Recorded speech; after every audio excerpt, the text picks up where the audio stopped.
Daddy.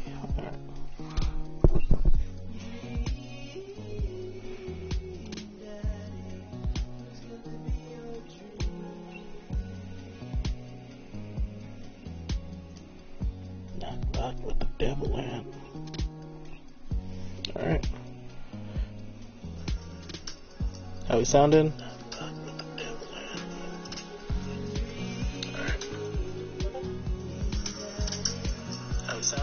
Okay, we sound good. Sorry for the echo. And alright, time to just share and plug.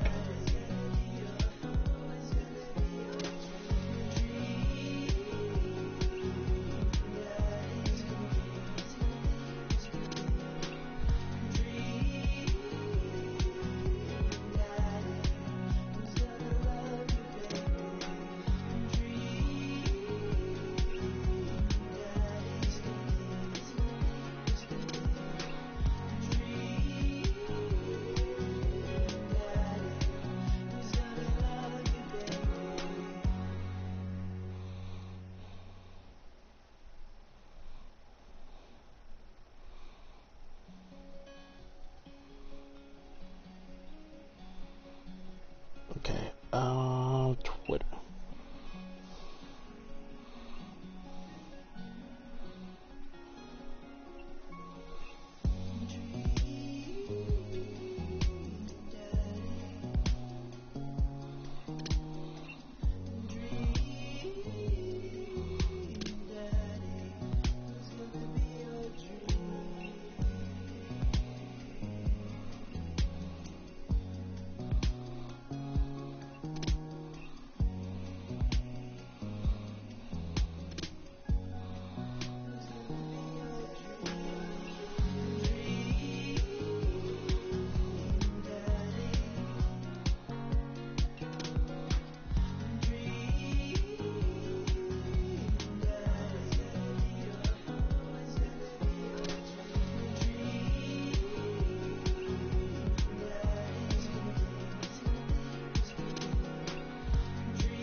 Okay, we're live, shared what I've got to share, and so we're back with some more Dream Daddy, a dad dating simulator. I had a lot of fun with it yesterday, so we're going to be doing this a lot more.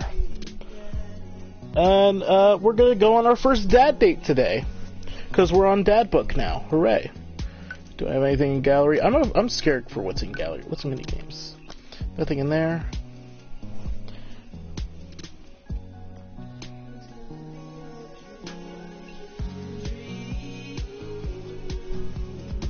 Okay, let's go ahead and get started. Oh, hello.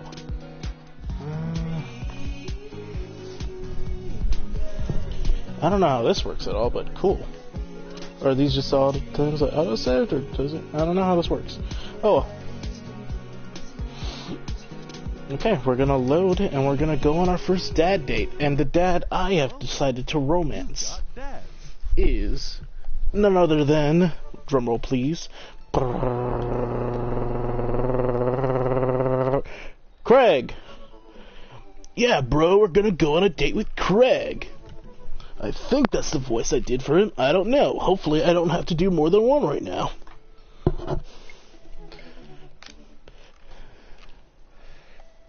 Okay. Oh, let's read Greg's profile real quick. Alright. Greg Kahn, dad of 3, business Dad of 3, business entrepreneur and fitness enthusiast. Juggling work, family, and fitness is a tough gig, but someone's gotta do it. On a Friday night, you are most likely to get one last good cardio session in. Oh my. If you had one thing to take with you on a desert island, what would it be? A box of energy bars. What are your turn-ons? A sub 6-minute mile. Good lord. I could never. I could barely make it to 10. What did you want to be when you grew up? Beer pong world champion. Fucking based. What's your favorite movie genre? Buddy cop movies forever. Oh, that reminds me. I had a movie idea for a buddy cop film, but like one of the seriouser ones, like The Hurt Locker or something, where like they kidnap his partner, but at the end it reveals that they're lovers. Like there's no hint, like maybe there's like subtle hints of it, but like nothing like directly in your face that they're gay for each other. But just at the end, they just full on start macking. That's my idea for a fucking buddy cop movie. Hollywood, I expect to be paid full rights for this. I don't give out ideas for free. I forgot to have it in the background. Anyway, so yeah, what's your ideal? The gays will love it, and the straights will probably hate it. Actually, the gays will probably hate it too. I don't think they watch buddy cop movies. What's your ideal date? Scaling a huge, dangerous mountain for fun? What do you never leave home without? An extra tube of energy gel. I don't know what the fuck that is. I spent a lot of time thinking about my mile time. Used to be so good. What happened? Have I peaked? Oh, I'm sorry. My mile time used to be so good. What happened? Have I peaked? Alright. Alright, we're gonna go ahead and slide into Craig's DMs on Dad Book. Eat a lot of broccoli. True. Dad tip number 21. Eat a lot of broccoli. Medicine is not always the best medicine. True. Finally, I get to read some dad tips. Hell yeah.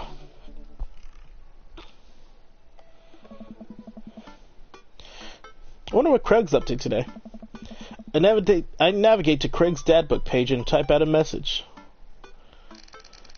Hey bro, or should I say neighbor? Let's catch up, like old times. Couple moments pass before I hear a ding on the computer. It's a message from Craig. That was quick. Bro, my man, let's definitely hang soon. Might be a little different from our old weekend long benders, but it'll still be fun. I think for a moment, this could be a fun opportunity to see my old buddy in his new element. Yeah, hell yeah, man. Let's bond with our bro. We exchanged a couple more messages, and he logs off to prep for the game. Hell yeah. I should see if Amanda wants to join me. I walk over to Amanda's room and knock on the door. Yo, Amanda Panda.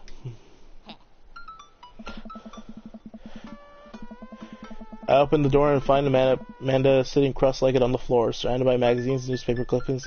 She seems to be making some sort of art piece, but her eyes are a little puffy, almost as if she'd been crying. Aw, Amanda. Hey, are you alright? I'm fine. Oh, yeah, I'm fine. I just got sad because I realized that dogs are too often killed off in movies to elicit emotional reactions from the audience instead of being given the respect that they deserve. It's not right.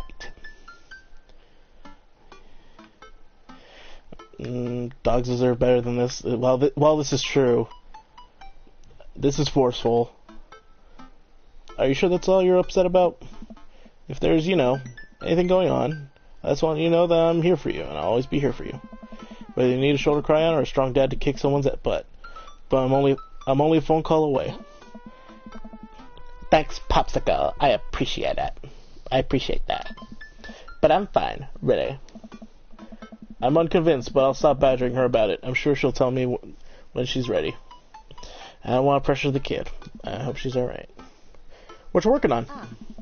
There's a collage for class. We're supposed to make a piece that represents our goals for the future. Let's take a closer look at her collage. That's a lot of dogs. It's mostly dogs, yeah. Did you need something? Greg invited us to a softball game. Want to go? Remember that one time you signed me up for softball and you bought me all the gear? Like, you took me to the first game and then someone hit ball toward me and I just ran off the field crying? And then you hid in the dugout and would scream if I tried to pick you up? Yes. I was afraid of baseballs. I thought you were a gigantic sentient softball. So does that mean you don't want to go? Amanda gets up and looks me dead in the eye, determined. Oh. I'm finally ready to face my fears head on. Let's do this. Yo, Amanda's coming with. Hell yeah. Oh, God damn it. I have to do more voices. Okay.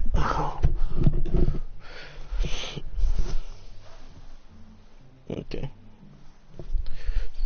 Amanda and I make the short drive out to the local softball field for a kids' softball game. It's pretty packed. We clamber up the bleachers and take our seats to the top row. I don't see Craig anywhere. So when did the kids start crying and running off the field? You know that your relationship with softball is different from everyone else's relationship with softball, right? Okay, but if I don't see some kids cry, I'm gonna be very disappointed. Me too, kid, me too. She's just like me, for real. For nostalgia purposes, of course not, because I take joy out of children fighting for my amusement. Oh, okay, I read that. For nostalgia purposes, of course, because I take joy out of children fighting for my amusement. Ah. Definitely not that. Did I read that wrong? I probably did. Oh. The game starts, the kids run out to the field. I see Craig by the dugout with a clipboard. He has Rivers strapped to his chest, and as per usual, there's a guy in a pancake costume doing jumping jacks across the field. I guess that's the mascot. Oh, it's a pancake. Reading the kids' brightly colored jerseys, I see that it's the Maple Bay Flapjacks against the Pinewood Ocelots. Go Flapjacks! Oh, man. Choke up on the bat, Miranda. Yeah, Miranda, square up.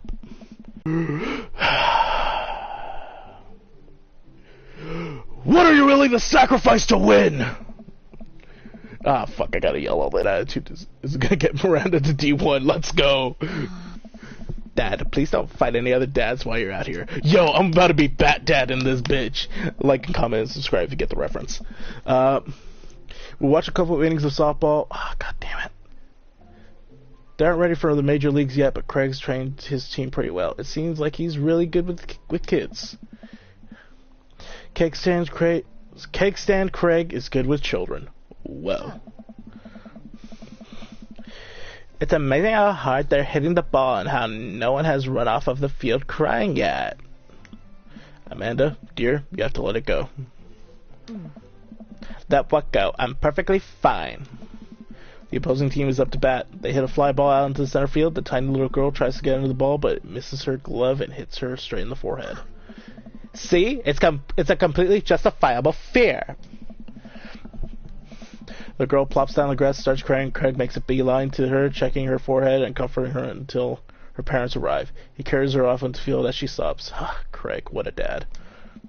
Man, it's strange to think about how this was the guy who once backflipped off of a roof and into a pool while shotgunning a beer. He's so responsible now. It's hard. Reading's hard. Reading's hard, guys. Not gonna lie. The game resumes after the girl calms down a bit, and we watch a couple more innings. Craig's team is crushing the other team in the ninth inning. The Ocelots seem to have given up by this point. I see one outfielder eating fistfuls of grass. A batter on the other team knocks a foul ball into the stands. I follow the trajectory and... Oh no, it's coming right for me. Oh no, oh no, oh no, no, no, no, no. I close my eyes and brace for impact. ...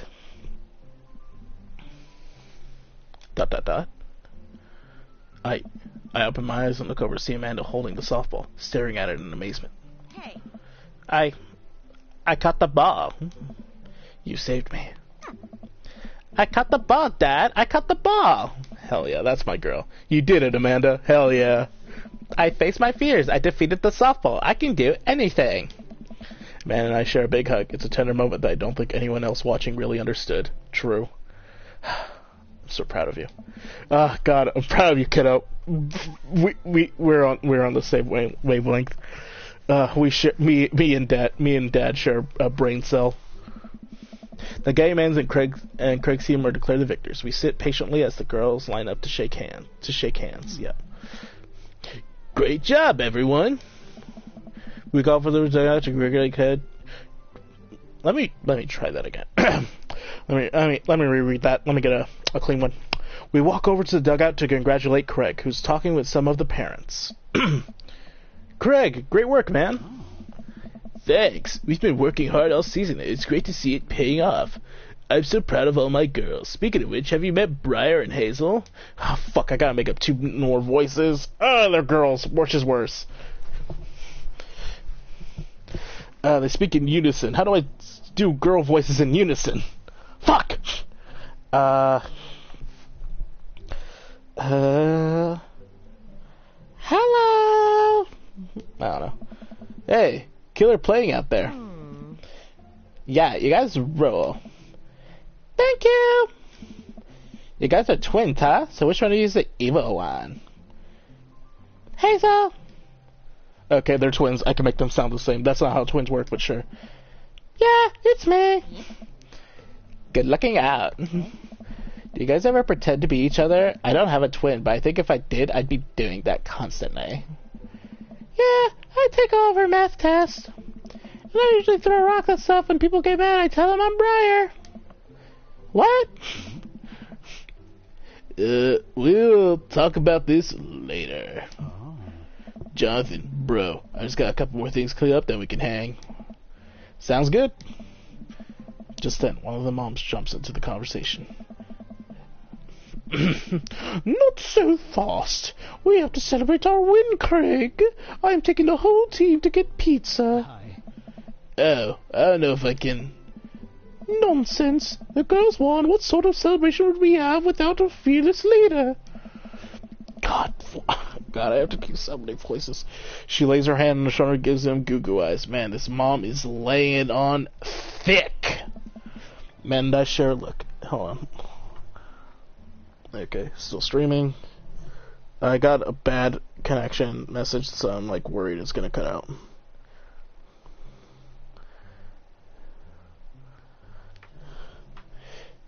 Amanda and I share a look.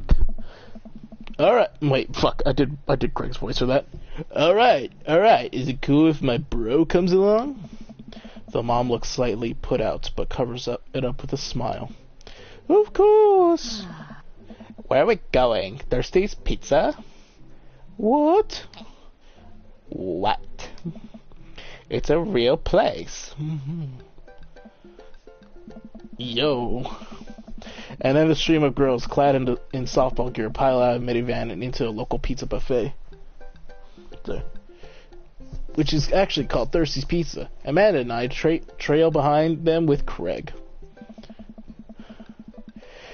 Reminds me of all the awful pizza we put into our bodies back in the day. Remember how we used to just fold the whole pies in half and eat and put the...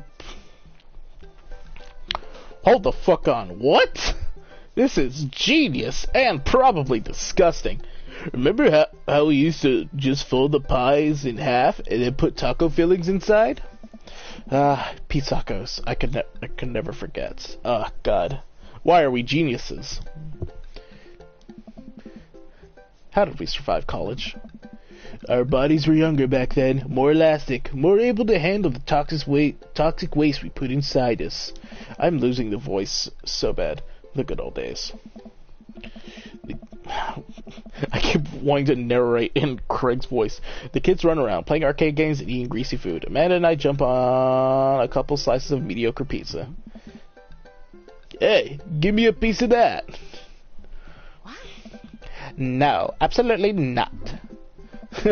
I'm just kidding. I'm strictly eating salad here. Thanks for addressing the issue, Amanda. Dad. A different mom walks up to us, talking to Craig as if we weren't even there. Craig. I'm just gonna do mom voice because they're not characters. Because women are not characters.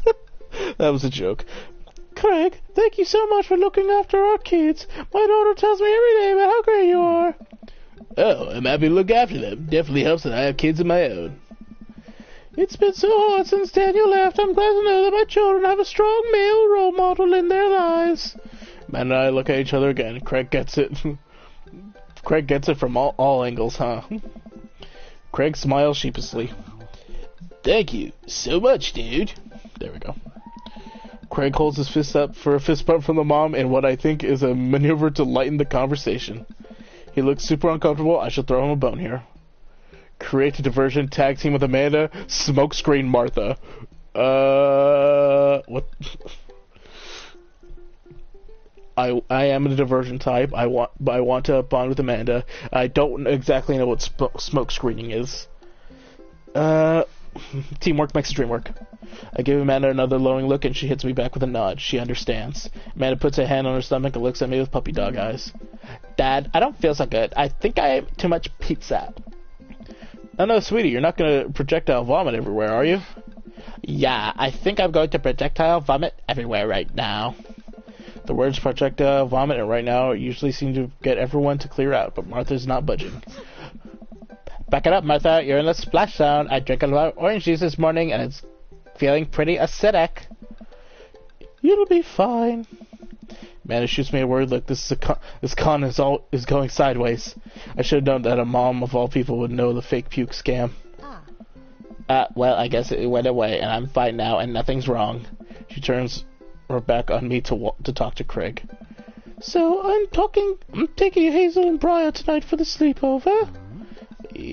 Yeah, they're pretty excited about it. You'll keep them out of trouble, right? Well, of course, but couldn't you always use help watching after everyone tonight if you're not doing anything? Wow, this lady's really going for the gold. It'll actually be nice to have a night to myself and River, but thanks for the invite. Martha, you might want to grab your child. She's stuffing pizza into a coin slot. Martha angrily turns her attention toward her daughter. Excuse me. Daddy! No arcade machine! I swear we have to buy it! End scene. Martha storms off towards her kid. She seems nice. Yeah, the team is one big weird family. Yeah, the team is one big weird family. Takes all sorts, right? God damn it. Daddy! Who are Hawkins? Tiffany's a stellar hitter. Phew, I finally think I have time to talk to Craig now. Man, you're a busy guy, huh? Only on days like today, I hope. What voice did I go? Dad! Dad! Fuck, what voice did I give them? I already forgot. Dad! Dad! Hey, girls. Dad, can you help us beat our record on DDR? Yo, DDR? We told Ariana's dad that you could destroy him on the dance mat. Please help! Oh, man. Girls, you know I don't have my jukes anymore. But Dad! Craig looks at me like a hurt puppy. Oh, fuck. My alarm's set, like an idiot. Craig looks at me like a hurt puppy. Sorry, dudes. Duty calls. I promise we'll catch up in a bit. It's all good, buddy. Craig's in love with his daughters, and I'm left alone with mine. Man, I was really hoping to have Craig more today, but it seems like he's getting dragged in every direction. It definitely wasn't like this in the college. I feel like we might be a third wheel here. There's worse places to be than an arcade to be left to your own devices. You're right. Want to drop some coin on pinball? You know it. You know it. Me and Amanda are besties, so this works out. I love Amanda. She's awesome. Man, I pull up to a machine that's feeling pretty hot and get to work. I'm a little rusty, but the pinball wizard within me will never die. I pull out a decent score and then challenge Amanda to top mine. And immediately she gets a multi-ball. Looks like she takes her after her father. You're pretty good. You're pretty good. Don't patronize me. I feel like I'm losing my voices. What the hell? Don't patronize me. Hey, just trying to pay a compliment. Man, it's just me. She's in her zen zone. She fights valiantly, racking up points by the millions. She's this close to beating my score, but I feel honored just being able to watch. What voice did I give them? You're friends with Craig, right? Janet from early walks up and leans on the pinball machine. Yeah, we went to college together. Please don't lean on my thing. Oh, that's so interesting. So do you know if he's, like, available? Oh, I honestly don't know if I could say. Seriously, I gotta make it count. Because it seems like so much work to watch after his kids. Don't you think it would be great if he... Lady, I swear to God. All of a sudden, the buzzer sounds and the game is over. Janet made the pinball machine tilt. Oh no. You stone harpy. What? I said I have to go over there now and put pizza in my mouth so I don't say anything that'll hurt your feelings. Amanda? Bro! What's going on? Now's our chance. If we don't get out of here now, we're stuck for the rest of the night. I wrangle Amanda and say some quick goodbyes with Craig. We head out of the pizza place finally. Did I miss something? Also, Amanda was fucking savage. Amanda promises that she'll keep the couch warm for me and heads home.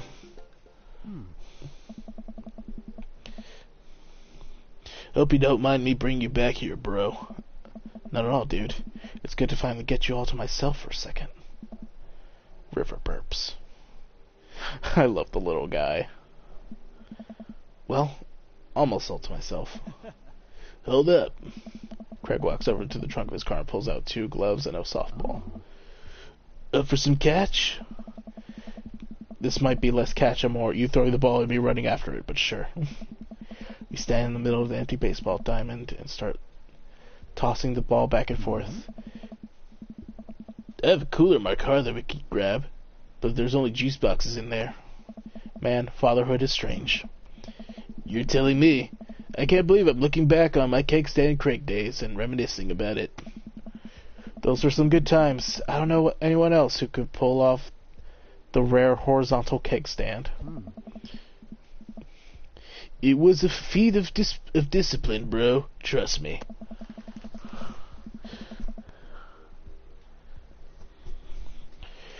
I haven't properly hung out with Craig in so long, I don't even know where to begin. Ask about coaching ball, about the business, about the kids. Kids. Yo, I got some hearts. I can't believe you're a father of 3. Neither can I. You know me. I'm an indecisive person. You switched your major 4 times. Yeah, I had no idea what I wanted to do with my life, but raising kids, when Brian and Hazel were born, it all finally made sense. It was like all the time I had spent trying to figure things out led to them. I couldn't be happier about it. I don't think I've ever cared about anything as much as I care about them.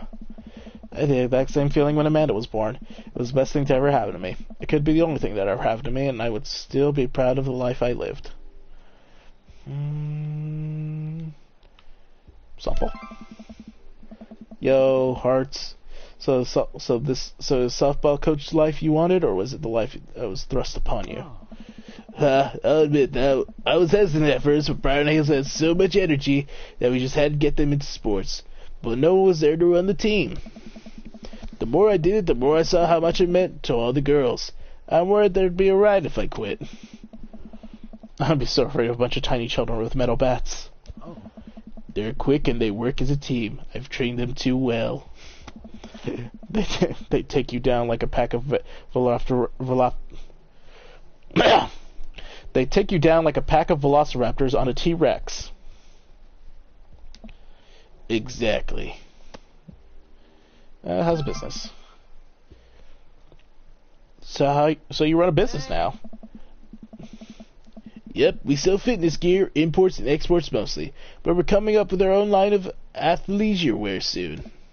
I nod. I mostly use my sweatpants for watching TV and not, sweating. Sounds like we'd make a killing. Oh, God. I read this as I'm wearing sweats to stream Dad Dating Sim. If you ever need athletic gear, I've got your back. You can sponsor me. I'll rep your athleisure wear brand while I mow my lawn. That is the glamorous lifestyle we're catering to. Yes. It's nice out here. Quiet.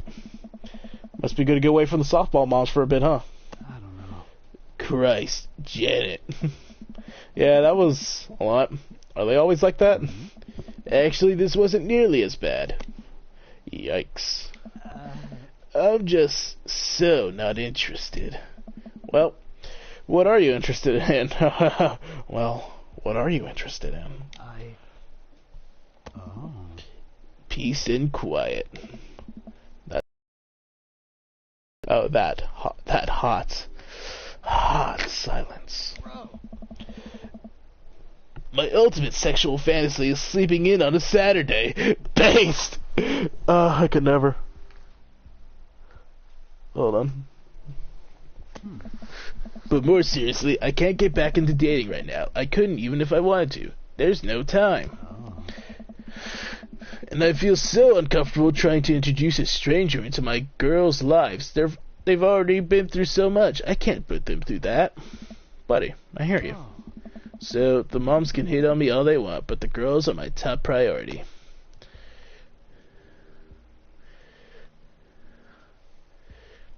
He's doing a great job. The kids love you, and to add to that, the whole team loves you. I think you've got this dad thing down right. Thanks, bro. That means a lot coming from you. While I'm distracted, I miss the softball, and bink! Hits me right in the head. Wow, that hurts. Amanda was right all along. Sorry, dude. Craig runs over to me. Are you okay? Yeah, I'm fine. Wait, let me do that dad thing for a second. Craig spends a moment examining my forehead. It's worse than I thought. Don't tell me you have to kiss it to make it better. Hold on. I need a clean one for that one.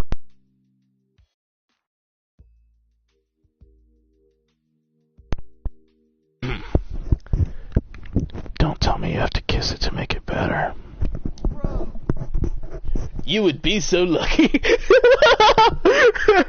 Oh, God.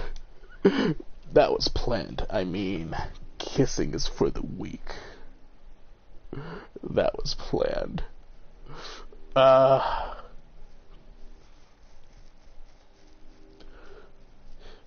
Kissing is for the weak. I feel like that's just straight up rejecting. That was planned. You probably don't teach the more advanced techniques to the little leaguers, but Babe Ruth used to catch balls with his teeth all the time. I still got it. Yeah. Okay, I don't know what I was going for there.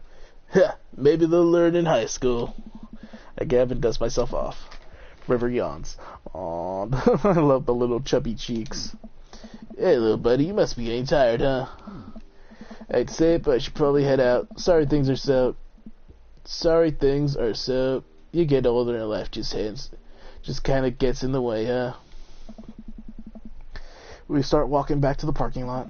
Hey, remember that one house party we went to that got broken up by a helicopter? Hey! How could I forget? You and me hopped over a concrete wall to get away. But the other side of the fence was a parking lot where a bunch of cops were parked. Oh man, yeah. Could you imagine the look on our faces? We just walked straight past them like we were out for a stroll. And not knowing that we were at the party, they started joking with us about how big of a bust it was. We had to talk with them for 30 minutes. You told them you were interested in joining the academy. Hey. And then they started giving me pointers for the exam. Longest 30 minutes of my life. Man, college. Good old days, right? Get back into our cars. Craig pulls me into a hug, or at least as much as we can manage with a baby between us. Never enough time, huh? Guess not. Let me make it up to you. Let's hang soon, yeah? I'd like that. As I yawn as I walk through the door, spotting Amanda hunched over her collage glue stick in hand. Burning the midnight oil? The midnight arts oil? Figured I might do something productive between episodes of Shark Hunter lip sync battles. Do the sharps lip sync or do the Shark Hunters lip sync? Huh. Yes. I look over her I love this. I love these stupid shows. I look over her shoulder at the collage. Amanda, this is some good art. Look at this good art you made. Thanks. I'm just about done. Like before, still a lot of dogs. In one corner is a giant pile of cash. In the other, it's... Amanda? Is that me? Yep. The whole thing is about my goals for my future, and those are basically just to sit on a giant pile of money with my 20 dogs and also have a strong and mutually supportive relationship with my father into adulthood. Oh. Oh, now you've done it. Get ready to watch your dad cry. Here it comes. It's happening. Oh. Ah, Dad. You did this with your good art. She pats me on the back. Hey, how was your hang with Craig? I wipe a tear from my eye, a single dramatic tear. It was good. That Craig guy sure is busy. Yeah, dude. The softball life isn't for quitters. Also, I'm very proud of you for facing your fears today. How does it feel? I'm on top of the world, Pops. I should start facing my fears more often. Oh yeah? How about tomorrow we hit some empty parking lots and practice, dare I say, parallel parking? Ah. Baby steps, Dad. I'll work my way up to it. That's my girl. Alright, I'm gonna hit the hay. Take care of late night television for me, alright? I'll let them know you said hey. You can't beat the whammy bar. True. Alright, yeah, so date complete.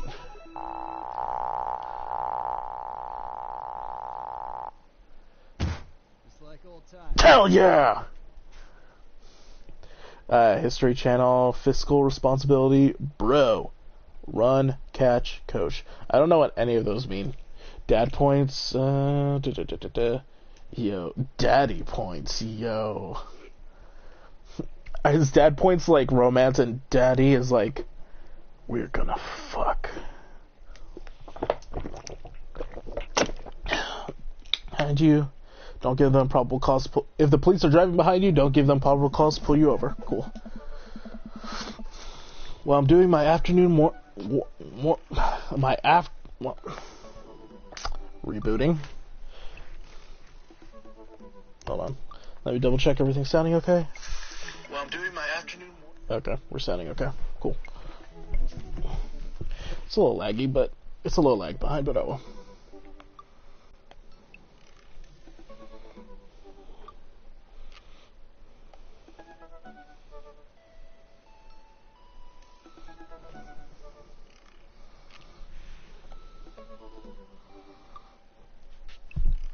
While I'm doing my afternoon word jumbles, I hear the mail truck pull through the cul-de-sac. I never forgot any coupons today. Oh, Dad. The nice mail person slides a couple of letters in a large yellow envelope through the slot. It takes a couple of tries for them to get in. Hey, my coupons. I take a closer look at the large yellow envelope. I lightly knock on Amanda's door. She probably has headphones on. Amanda. She yells through the door. What? I have something for you. I'm kind of busy right now. Can you come back later? Okay, just thought you want this big old envelope we got from the HIA. Immediately, Amanda pushes her door open. Horn Institute for the Arts? I mean, if you're busy, I can come back. Father, please. I hand her the envelope, which she tears open with her teeth. That's probably bad for your teeth. She doesn't seem to hear me and spits out a piece of envelope. She pulls out a letter and unfolds it. And the suspense is killing me. This is her dream school. Amanda's face is unreadable. I can't believe this. Oh, honey, it's okay if you didn't. I got in! Let's go! That's my girl! Hell yeah! Let's go, Amanda Panda! Oh! I got in! Amanda tosses the letter aside and gives me a big hug. Congrats, sweetie. That's amazing. I'm so proud of you. I am proud of Amanda. She pulls away and looks at the letter again. Oh my god, I really can't believe I got in. Well, of course you got in. You're a great student. You nailed that interview. And your photography is incredible. Wait, Dad. I know this one's really expensive and it's so far away. I think for a moment. HI was one of the most expensive schools that Amanda applied to. But I know she's had her heart set on it for the longest time. It'll be tough, but we're gonna make it work. Really? Of course. Amanda hugs me again. Thanks, Dad. Okay, sweetie, we're celebrating tonight. Dinner, your choice, wherever you want. Wherever? Amanda and I walk along the bayside, tearing into our foil-wrapped burritos from a nearby food truck. You could have chosen anywhere in Maple Bay. Cost was not a determining factor. Please, Dad, you know I'm a simple gal. Just give me a Rito with a view. Ah, God, I raised her right. I couldn't be more proud. I can't say I'm mad. I love Amanda. She's awesome. Amanda and I sit on a patch of grass and watch ships sail lazily through the bay. And the dorms are right near a bunch of cafes, and there are all these galleries nearby, and there's a discount if you bring your student ID, and... Amanda, slow down. You're gonna choke on your burrito. I know, I'm just excited. Did I mention that students get their own studio space once they're seniors? And we get all the professional photo editing software for free. It's nice to see Amanda so enthusiastic about HIA, but I wish she wouldn't do it between bites of her burrito. I thought I taught her to chew with her mouth closed. I wonder who my roommate's gonna be. You take a survey online and they match you with a roommate with a similar major and interest. I bet we're gonna be best friends. Greg and I were a good roommate. A good roommate can be a lifelong friend. But don't even get me started on a bad roommate. On bad roommates. Oh no. I'm just kidding. We didn't have a bad roommate. Our only other roommate was a puppy that Craig brought home one night. He spent a semester fabricating a story about our new foreign exchange student who had a really bad cough. That sounds exactly like a dog's bark. Carl ruled. Oh, they'll let you have animals in the dorms if you get a note saying you need one. I bet I could forge one. I think I'd get a rabbit, or maybe a snake. Or maybe both. Would the snake you a rabbit, though? Yes. Oh boy, I think I'll leave all that up to you. She's so excited I don't want to disappoint her, but I need to be real for a second. So you know how I had that talk with Mr. Vega? He didn't tell you about the dumpster fire, did he? What? No. I don't want to put a damper on the good news, but I need you to knock it at the park with these last few months of school, okay? If you really want to go to Horns, we need that scholarship money. I know you can do it. Okay. I promise I'll try harder. I pat her on the back. Think you can handle a 14-hour drive to come home for the holidays? Think there's gonna be some treacherous ice roads to cross. And don't even get me started on the paranormal occurrences. Well, it'll be worth it if I get to see you. I'm gonna cry.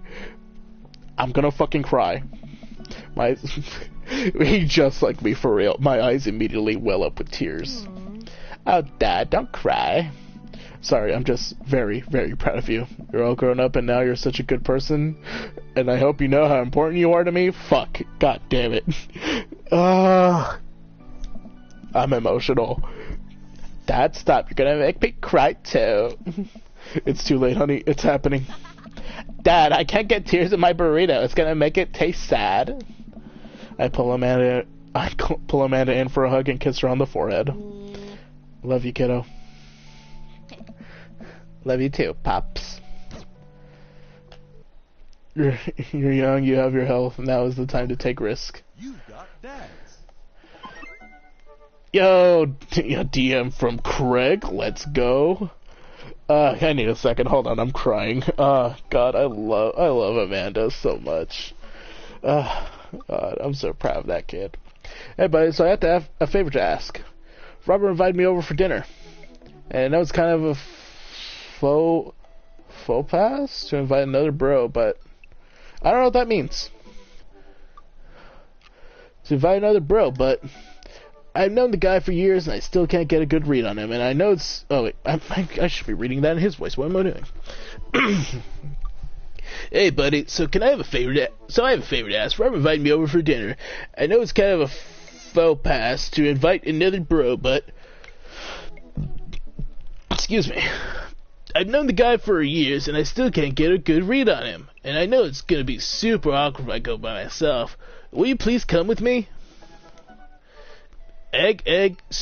Drips, sweaty. I love food. True. I especially love food that's free. True. I don't know why you're so sweaty over cooking, but sure. Yeah, dude, I'm down. Thank you. Blessed sweats. I really hope that's a sweat of relief. Eat that dinner. Drink. True. Thank you, Drink Daddy. Drink water, gamers. Stay hydrated. I have my water right next to me, as I always do when I stream.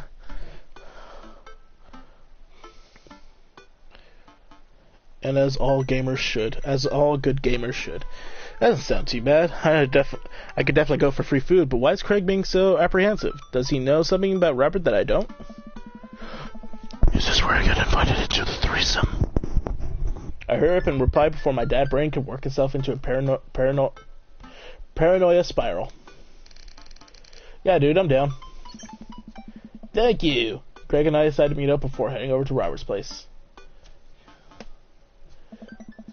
Craig waits on my porch, bottle of white wine in hand. Oh, Craig. Hey. Jonathan, boy, am I glad to see you. Likewise, man. Classy of you to bring some wine. Oh, it's not wine. It's sparkling apple cider. Robert literally has a wine cellar, so I think he's good. Wow. Or at least I think he has a wine cellar. I'm genuinely unsure if he was telling the truth. I can never tell with him. Thank God it's not just me. I never know. He's so deadpan about everything. I usually just laugh it off, but man, that guy's an enigma. We start walking over to Robert's house.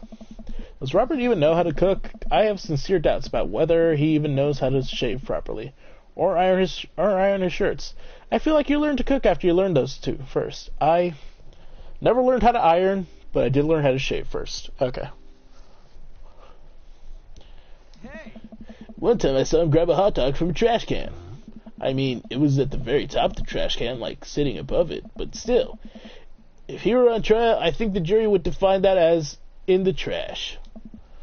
In his defense, I've definitely considered grabbing food from the top of the trash before. Well, yeah, I think we've all considered it, but the difference is that Robert actually did it. True. Maybe he's the enlightened one. Maybe we're holding ourselves back. True. We're getting philosophical in this Dream Daddy game. We arrive at Robert's house and ring the doorbell, but the doorbell won't chime. Must be broken. Craig knocks on the door a few times. Since when does Robert have a dog? I don't know. That's weird. I can hear Robert just inside. 1 second! I can't yell in a gravelly voice.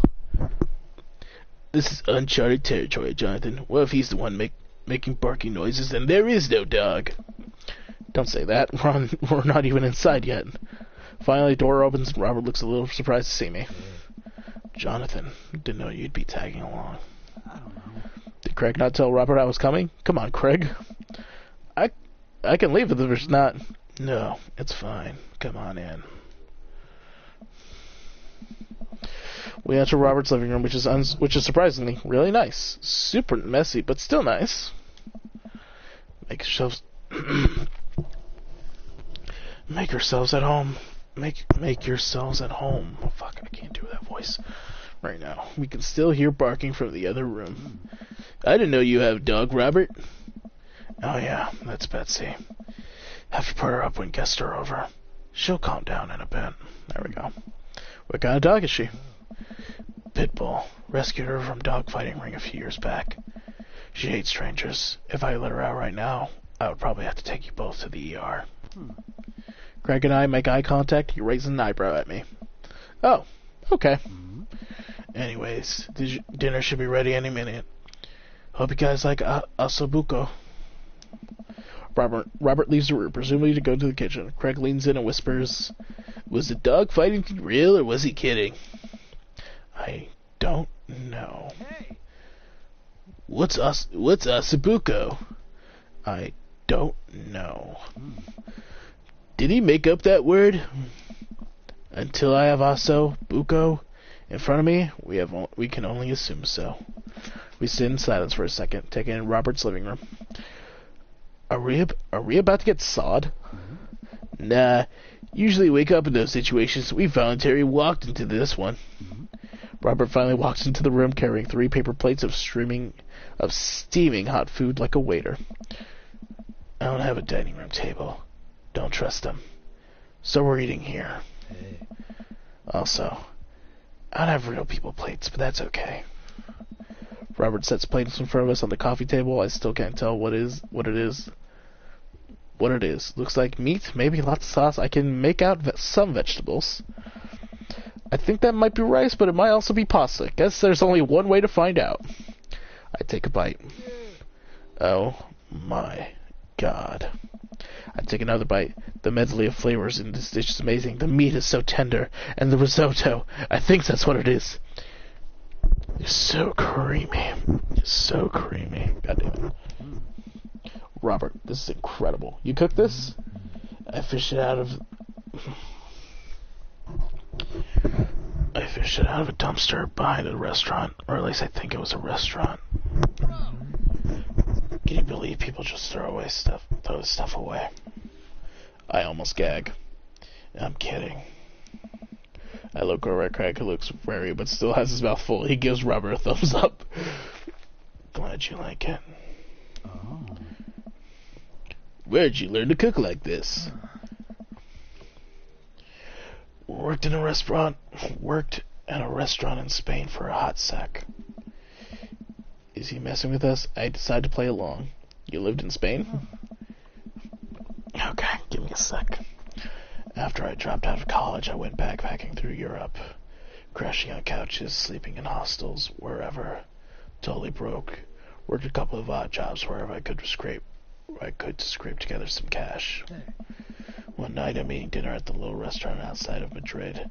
I go to pay and realize I spent the last of my money on booze the night before. Oh. I'm in the middle of ditching when the manager catches me and puts me to work in the kitchen. Long story short, they end up liking me so much they offer me a job. Why not, right? Started living with some distant relatives on my mom's side. Over the course of 2 years, I worked my way up from busboy to sous chef. Learned a lot. Crick and I wait for the punchline. What night watchman did he swindle to get back to the States? Who did he con in a game of poker in the back room of a speakeasy for safe passage in the crew quarters of a cargo ship? Anyways, I still have to cook. I don't know what's real anymore, but this food's so good, I'm not gonna care. I kinda don't care. That's amazing. It really is. To be totally honest, I wasn't exactly expecting gourmet cooking here, especially not served on paper plates. I don't care about presentation. If the food is good, it should speak for itself. This ossobuco is screaming for itself. And paper plates are just as good as regular plates if you double team. Why did I read that as double team them? Well, I do have two hot dads in front of me. And paper plates are just as good as regular plates if you double them up. Hey, is it bad if I ask for seconds? Help yourselves, but save room for dessert. I made lemon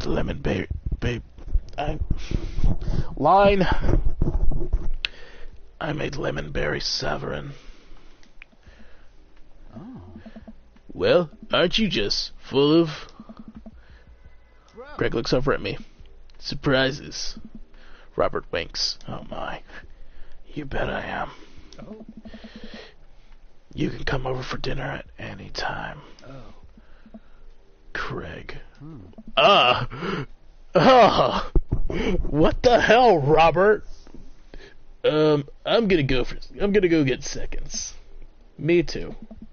After consuming way more ossobuco than my body could handle, and then really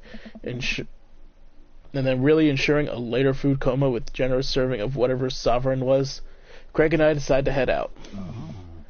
Thanks for coming. I'm making an attempt to be more social. Well, we're always happy to stop by if you want company. Especially if there's ossobuco involved. Did I mispronounce everything in that? Probably. The extended cut. You got dads. That was fun. Okay. Nothing from Amanda. Let's go ahead and save real quick. Oh, that's right. Let's pause. Okay. Should I go out with Craig again, or should I give another dad a try? What's an easy accent for me to do? Uh,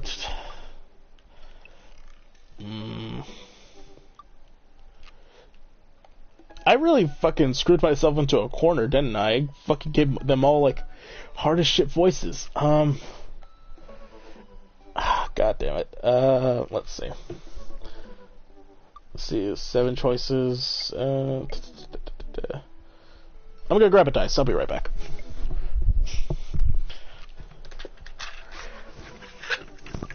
Alright, gamers.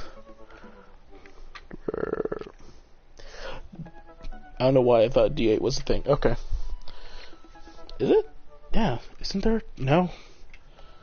Fuck. 4. A D8 is a thing. What the fuck am I talking about? Right? Yes. There is a D8. Fuck.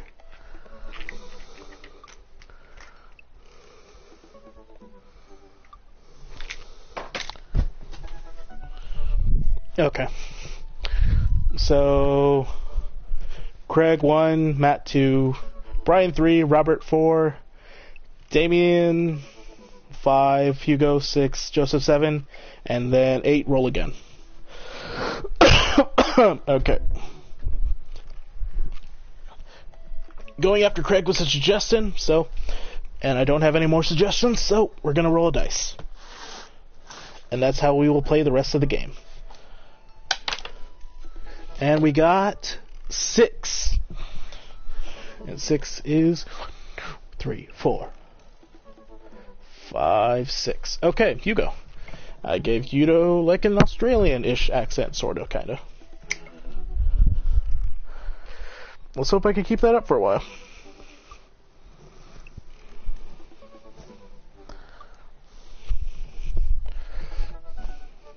Hugo. Okay. Okay. Alright. To practice, I'm going to read in his accent. Middle school teacher, high school teacher, writer of scholarly articles on 18th century literature for various esteemed publications. If you're here to tell me that my son put cherry bomb in your trash, I know, and I am sorry. On a Friday night, you're most likely to brew some strong tea and paint my miniatures. Oh my god, he plays D&D. What a nerd. I love him. If you had one thing to make to take tea on a desert island, what would it be? A remembrance of things passed by Marcel Proust. What are your turn-ons? Muscles. Crikey. What do you want to be when you grow up? Movie star. What's your favorite movie genre? Documentaries on art history. What's your ideal date? Each of us read a different book on opposite sides of the couch in comfortable silence. What do you never leave home without? My glasses. Crikey. Actually, I forget about them a lot. God, I don't. It's weird when you realize you do accents a lot, but you don't say a lot of sounds with them.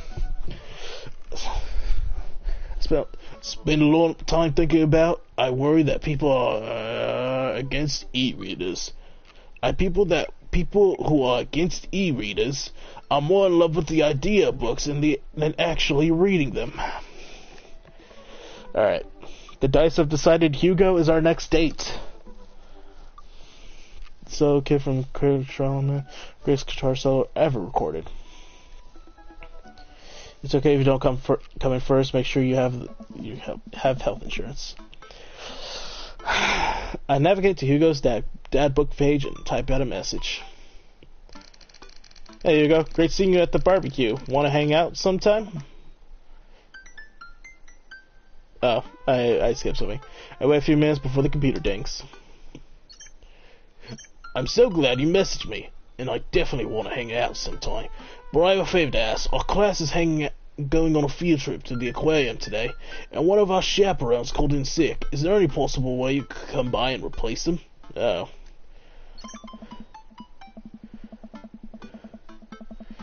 I completely understand if you don't want to or can't make it, but I'm gonna be honest with you here. It's the middle school class. I need as much help as I can get. I think about it. I'm gonna jib my thumb off his butto. I think about it for a moment. Man, that's a lot of screaming kids that I'd be accountable for. And they're in middle school, arguably the worst age to be. Amanda silently trudges into the kitchen and pours herself a bowl of cereal. Morning, Amanda. Morning, Pops.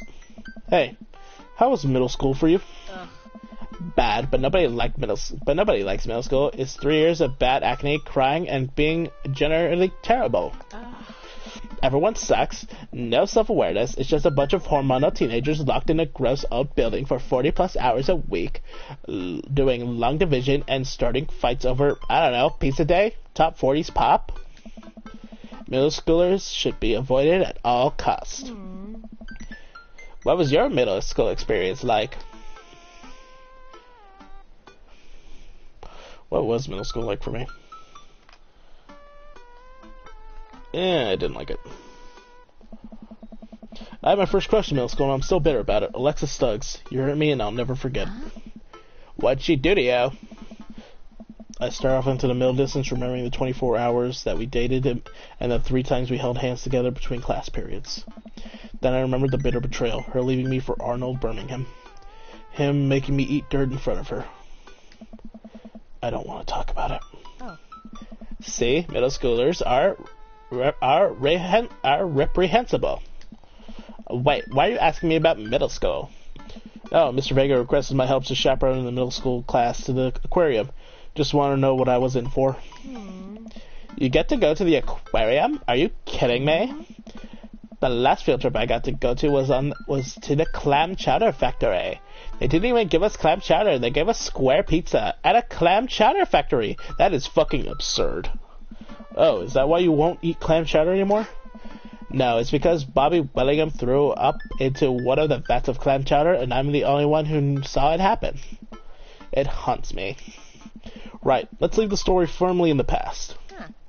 Anyway, you should just do it, Dad. Mr. Vega sounds like he could really use some help. Plus, you get to hang out with the cool fish. Amanda, I get kind of weird about the aquariums. The ocean makes me nervous. What? Are you worried that a whale is gonna pop out of the touch tank and swallow you whole? Don't you put fear into my heart. Well, do they have penguins there? Yes, they have penguins there. Yeah.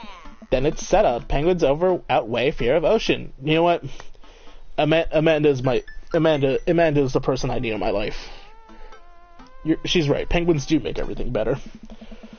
I sit back down the computer, let Hugo know that I'm available. He tells me to meet him at the aquarium and gives me the address. I grab my keys and kiss Amanda on the forehead before I head out. I arrive at the aquarium to find that the school buses have beaten me there. Preteens huddle around the teachers in small groups, yelling at each other and goofing off. Every teacher looks like they're at their wits' end. Hugo jogs up to me, looking frazzled. I'm gonna jab my thumb off his butthole. I'm so glad you're here. Hugo, it's been a debacle all morning. We're short-handed and most of the kids won't stop screaming. As I'm sure you know, this is the case with all middle schoolers. I lived through Amanda at 12. I'm all too familiar. Oh. Great. Well, it's you and me chaperoning a group of 10 kids. They're over there. Hugo walks over to a gaggle of preteens who are all sitting on the ground. Playing with their phones, they're not kicking each other like some of the other groups, so we're off to a good start. Can you guys put your phones away? All the kids look up for a moment to stare at Hugo. They go back to texting. At least they're quiet. Too quiet. These guys are up to something. I don't like it. There's no way. They're too busy thinking about not getting food stuck in their braces to pull any stunts. It's middle school after all. Oh. We'll see. The class start filing into the aquarium. Hugo hands out mass staple packets out to each other. Excuse me. The classes start filing into the aquarium, and Hugo hands out massive stapled packets of paper to each kid. These are due at the end of the field trip. Yes, this will be for a grade. No, you can't borrow a pencil. The kid. I wonder if the words that I have trouble staying in that accent is because they replace it with a different word. What the fuck's a pencil called in Australia? Fucking roidy-toity? I don't know. Why does that actually sound better in Australian than a pencil? The kids collectively groan and grab the sheets from Hugo. What's in the packet? Honestly, it's just busy work so that the teachers can have moments reprieve. I think one of the questions asked them to sit quietly for 10 minutes to think about the Great Barrier Reef. Teacher hacks. I like that. Wait, I thought you were an English teacher. What does the aquarium have to do with books? Oh. For those of you wondering why I keep saying I'm gonna jab my thumb up his butthole, it's because sometimes to do a fucking voice, I need to say a phrase that needs that voice, and that helps me just link into that voice. For instance, I'm gonna jab my thumb up his butthole. We just did a unit on the old man of the sea. Nothing quite like introducing kids to the futile perseverance of the human spirit by making them pet stingrays. See? It helps. So if you ever want to try and do an accent, find a phrase that uses that accent and just keep saying that. It works surprisingly well. One sec.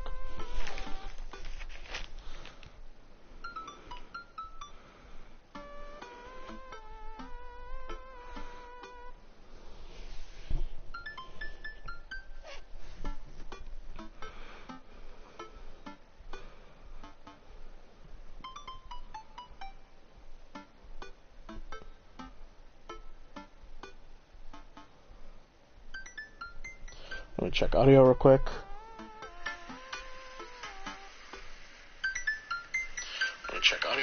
Okay, still sounding good. And still playing, so happy. Okay, sorry for echo. And pit stingrays. It gives us time to check out some of the exhibits as well. Come on, they have a phenomenal selection of tropical fish. While the kids sit on the floor and pretend to do their assignment while they text, Hugo and I Hugo and I wander over to a large tank filled with brightly colored fish. Hugo points to a brown and white fish with long spines. Learn how to read. Oh. I'm gonna jab my thumb off his buttock. That right there is a lionfish. Did you know their stomachs can expand up to 30 times in size? Whoa. Their spines are venomous too. Nature is hardcore. Oh. You know, I think it's appropriate that I gave the Australian a fucking aquarium. That I gave the Australian voice to the guy who takes you to the aquarium. You think that's bad? Take a look at this one over here. Hugo points to a spiny, grumpy-looking fish hanging out near the bottom of the tank. That's a stonefish, the most venomous fish in the world. I'm like a fucking discount Steve Irwin right now. And they just, like, keep it there? Oh, they're relatively harmless so long as you don't step on them. What happens if you step on them? Oh. Tissue necrosis. Cool. Nature is wild. Man, Hugo seems to know a lot about fish. I feel the overwhelming need to impress him. Hey, you see that fish over there? That one? Yeah, that's the American longfin, blue-nosed wiggly fish, the humphead wrasse.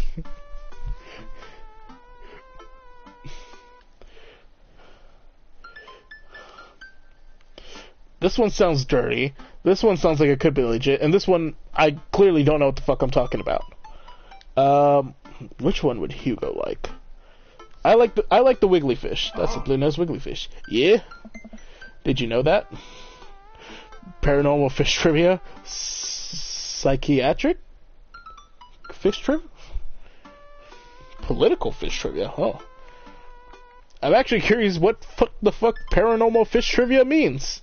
So please explain me. Did you know that this fish sleeps upside down, but contrary to popular belief, is not an actual vampire? That's the vampire fish. Wait, are you serious? Serious as a heart attack? Absolutely not.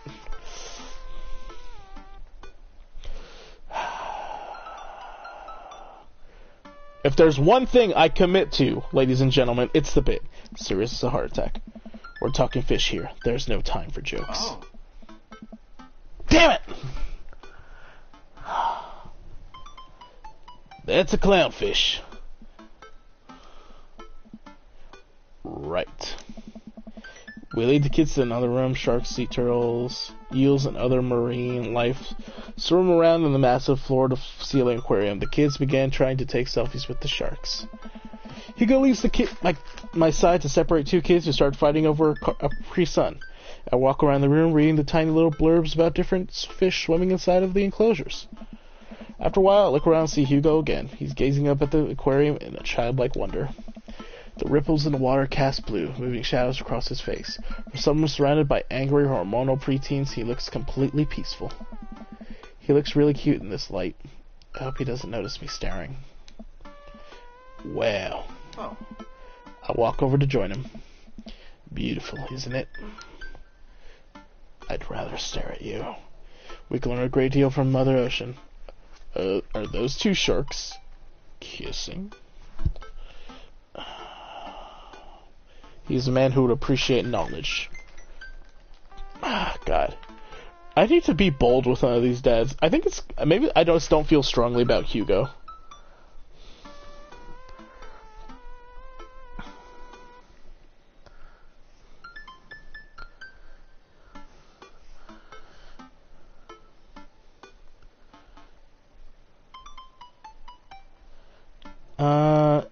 We can learn a great deal from Mother Ocean.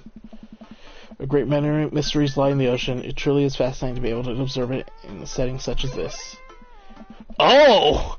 I did not think that would get the eggplant treatment. Hugo! Apparently muscles and knowledge turns him on.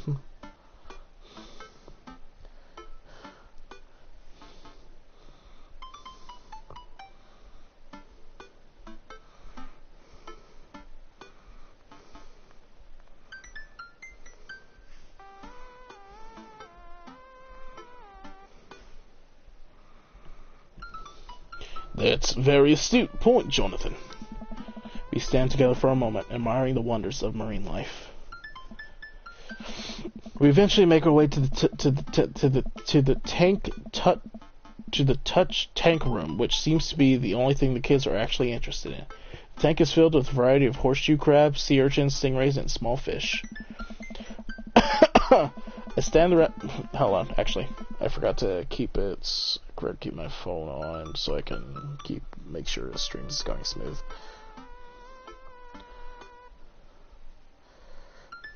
Okay. Stand around the edge of the tank and keep a wary distance from the sea life. Who knows what kind of nefarious plans those horseshoe crabs have for well moisturized hands.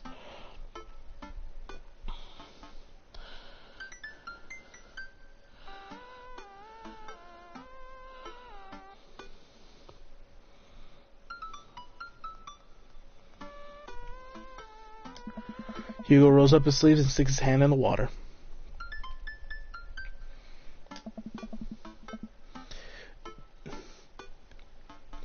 Don't you want to pet some rays, Jonathan?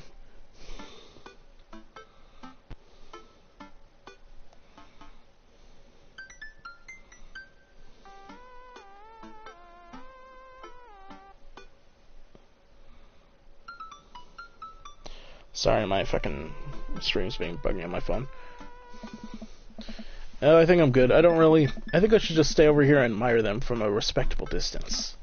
Yeah, man, it'll be fun and informative. Don't make fun of me, but I'm scared to touch them. I get weird when there's no glass separating us. I don't know what any of those things are, but I have got the feeling they will probably bite me and my delicious hands if given the chance. Nothing in this tank can hurt you. The stingrays have had their barbs removed. The horseshoe crabs can only eat little clams, and the anemones are perfectly safe to touch. Against my better judgment, I approach the tank, slowly dipping my hand into the cold water. I touch a stingray as it glides past me. See? Not so bad. It feels like a fun, slimy leather. Things get a lot less scary when you learn more about him, right? I dive my hand back in to touch the tank with the renewed vigor for ocean life. I poke at some sea urchins that feel the hard carapace of a horseshoe crab. My hand brushes against Hugo's as we reach for the same anemone. I pull away, blushing. Hugo smiles at me. You're supposed to be touching the fish. Hey, you're supposed to be touching the fish. Sorry, I just get a little carried away sometimes. Wait. That girl over there looks suspicious. Why's that? Oh. Our backpack's usually that wet. Hold on. Susan! Susan, get it back here! Hugo runs after Moose, going to catch her before she can make it to the exit. Want to tell me what's in your bag? What's in the bag? Textbooks? Want to tell me what's really in the bag? Susan won't budge. I walk up to Hugo, girl, I think you might need a bad cop. Look, kid.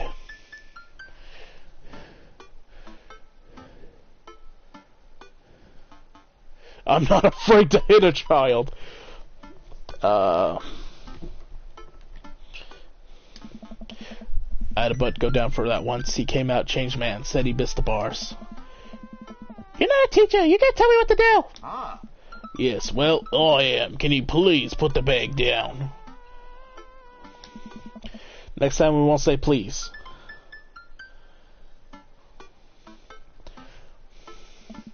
Susan glares at Hugo for a moment before dropping her book back on the floor. It lands with a wet slap. We stare at it for a moment before it starts to move. Hugo leans down and unzips the backpack. A horseshoe crab frantically scuttles out and across the floor. An employee swoops in, scoops it up, and places it back into the tank. She gives us a disapproving look. Jesus, Susan, what was your plan? I was trying to free him. To where? Outside? Where he was gonna die? Susan, you go back to your group. We'll discuss this later.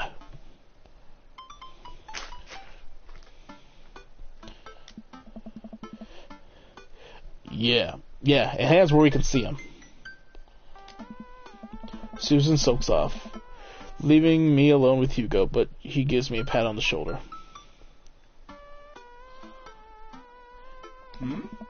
Middle schoolers have sticky hands. I doubt that's the first time that's happened here. Or the last.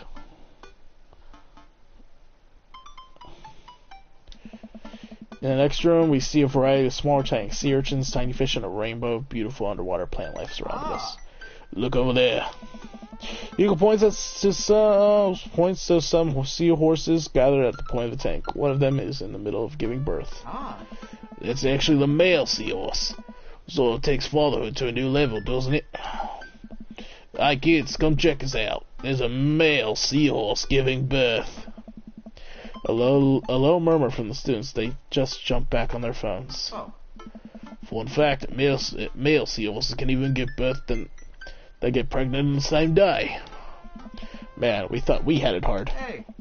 I wonder if they had to deal with their kids' awkward teenage years too. Oh, however many thousands of them. You seem to know a lot about marine life, Hugo. It's not really my specialty, but I do make a point to learn as much as possible whenever I can. I think that learning shouldn't end when you leave school. We should challenge ourselves, find out more about things we don't understand every day of our lives. Because if you stop learning, I don't think you'll ever be able to grow or change as a person. Good point. But I still don't trust the ocean. We'll get there. We finally make our way over to my favorite part of the tour, the Arctic exhibit. Do we get to see the penguins? Yes, we get to see the penguins. Hell yeah. Hell yes. He just like me for real. Penguins! Our group of kids run around the exhibit. They won't stop tapping on the glass of the puffin enclosure, trying to get their attention. For at least a few moments, teachers, chaperones, and students alike seem to be having a great time. What was I so worried about? This isn't too bad. Hugo suddenly grabs my arm. Oh my god, there's a student in the penguin enclosure. Wait, just kidding, it's very bad. Is it one of ours? It most certainly is. Molly Edison, Susan's friend. I look over to the penguins and see a determined-looking kid crouching behind a rock. She's hiding just out of sight of one of the employees. Over on the side of the enclosure, I see the door to the exhibit ajar. Was it unlocked the whole time? We gotta stop before the staff sees her and bans our school for life. Hugo looks around. No. I'll create a distraction, and I'll jam my thumb up his butthole. Hugo runs towards the puffin exhibit and addresses the entire room.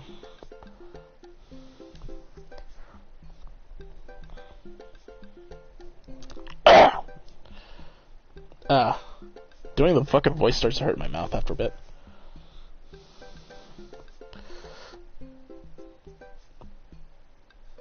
Give me a sec. Let me get some water.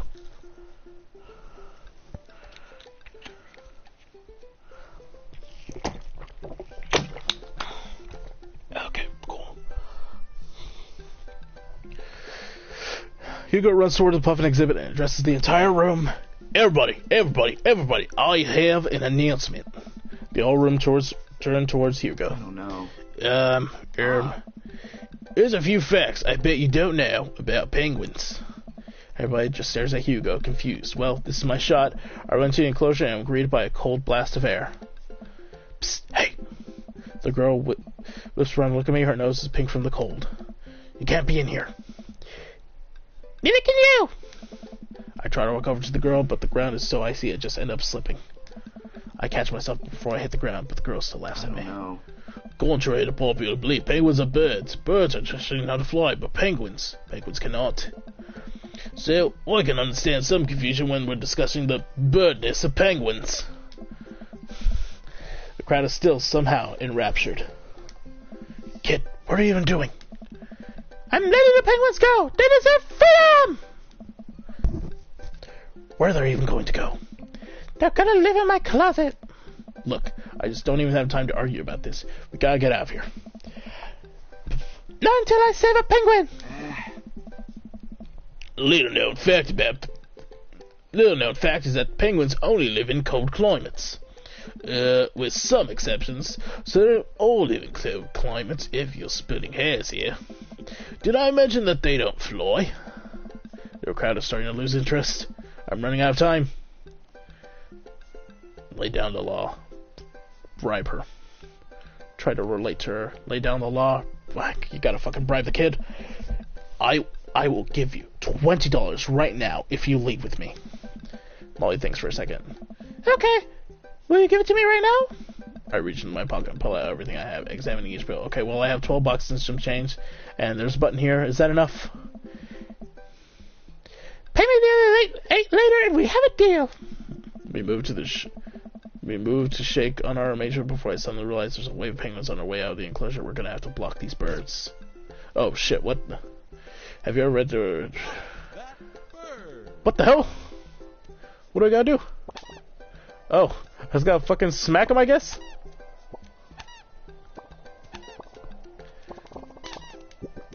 Do I have a limit on these things? I hope not.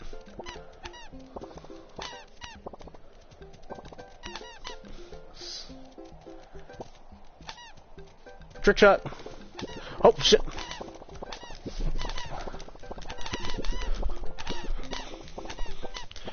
I was not expecting this. But this is cute and fun. And look at the penguins.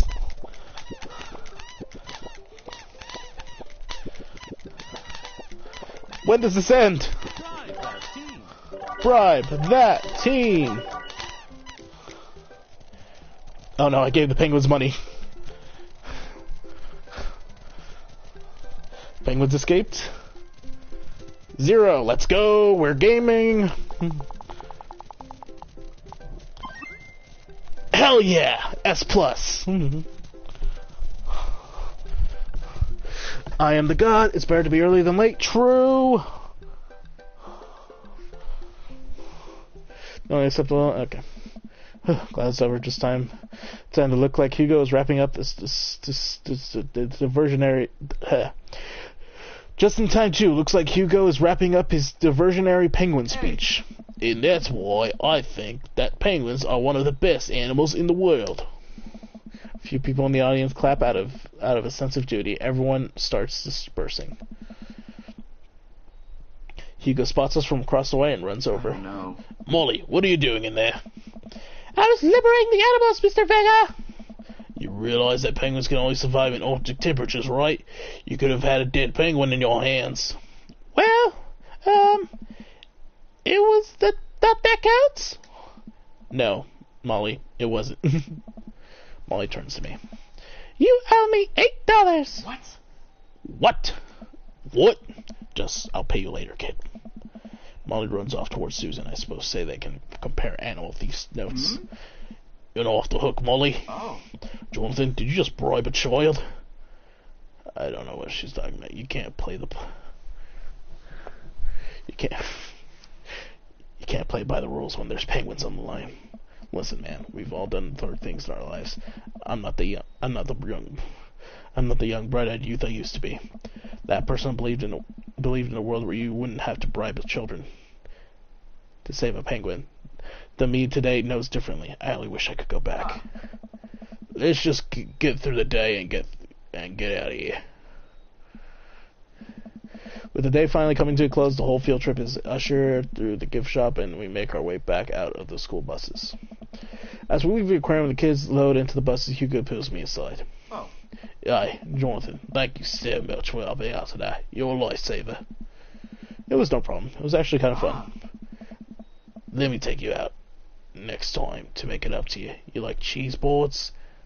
I love cheese boards. I'm all about cheese boards.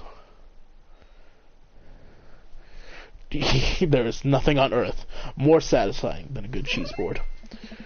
Why am I eggplanting this man so hard? God damn. Great. Well, I gotta make sure the kids don't steal anything else. See you around. I walk inside to find the house empty. I wonder where the panda's at. Before I know it, Amanda pops into the front door. What you up to tonight? Just doing some homework. How was the aquarium? Wait, that's not her voice. Just doing some homework. How was the aquarium? There we go. It was an adventure. Some kid tried to steal a penguin. We've all been there. I had to run in and grab her before any of the employees saw. You got to go to the penguin enclosure? Did you steal a penguin for us? Amanda, no penguins were stolen thanks to the valiant efforts of myself and Mr. Vega. It was nice getting to spend some time with Hugo, though. I'm surprised that he helped to complete a covert op. He's usually kind of a what? Kind of a stick in the mud. He's actually pretty cool. I had a good time with him. Alright. Too much adventure for me today. I'm gonna go rest my eyes. You mean take a nap? There's a difference. You'll learn when you become a father. Get whatever job you want, just make sure it includes health insurance. True.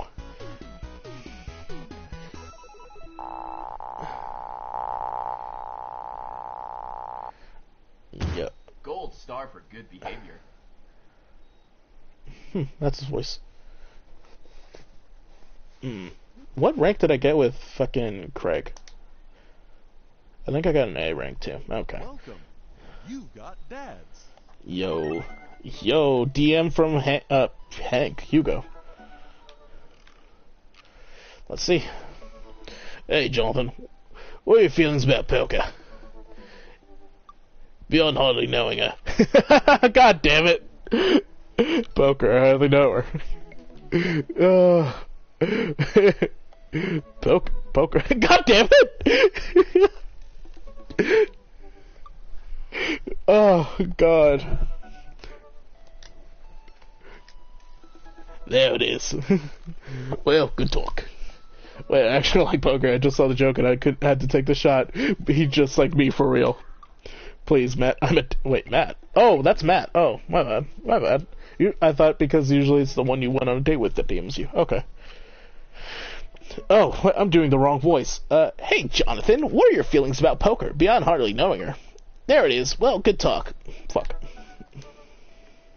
Hold on. Fuck, where? Save. Okay. What happened? I don't know what's going on.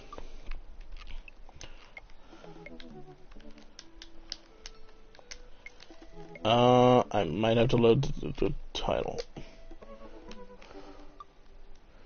Let's load. Welcome. You've got dads. Okay. Okay, there we go. Hey, Jonathan, what are your feelings about poker? Beyond hardly knowing her. Poker, I hardly know her. There it is. Well, good talk. Wait, I actually like poker. I just saw the joke and I had to take the shot.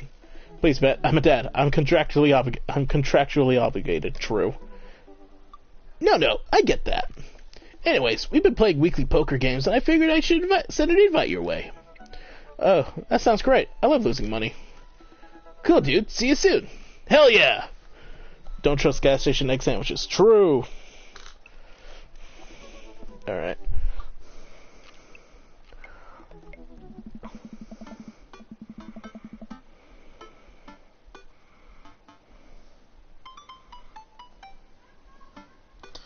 Give me a sec.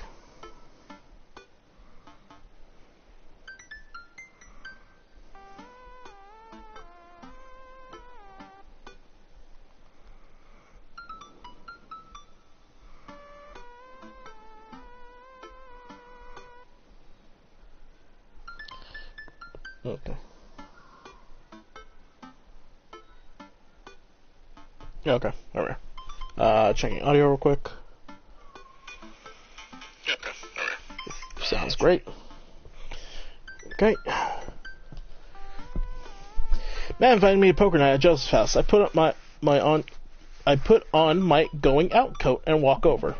Across the way I spot Matt, who's walking over from his house. He's got a case of beer under his arms. Crap, I sure brought something.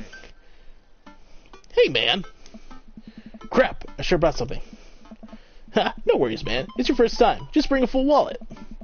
How long have you guys been at this for? Years, buddy. Just a way to keep in touch with the guys. It's never really high stakes. God damn it, I have to do so many dad voices. We pass to the fence enclosing Joseph's backyard. Craig, Brian, and Joseph hover over the patio, drinking beer and chatting. Robert sits in the corner, brooding as usual. Oh, fuck, Robert's here too? God damn. Is it all the dads? Jonathan, glad you can make it.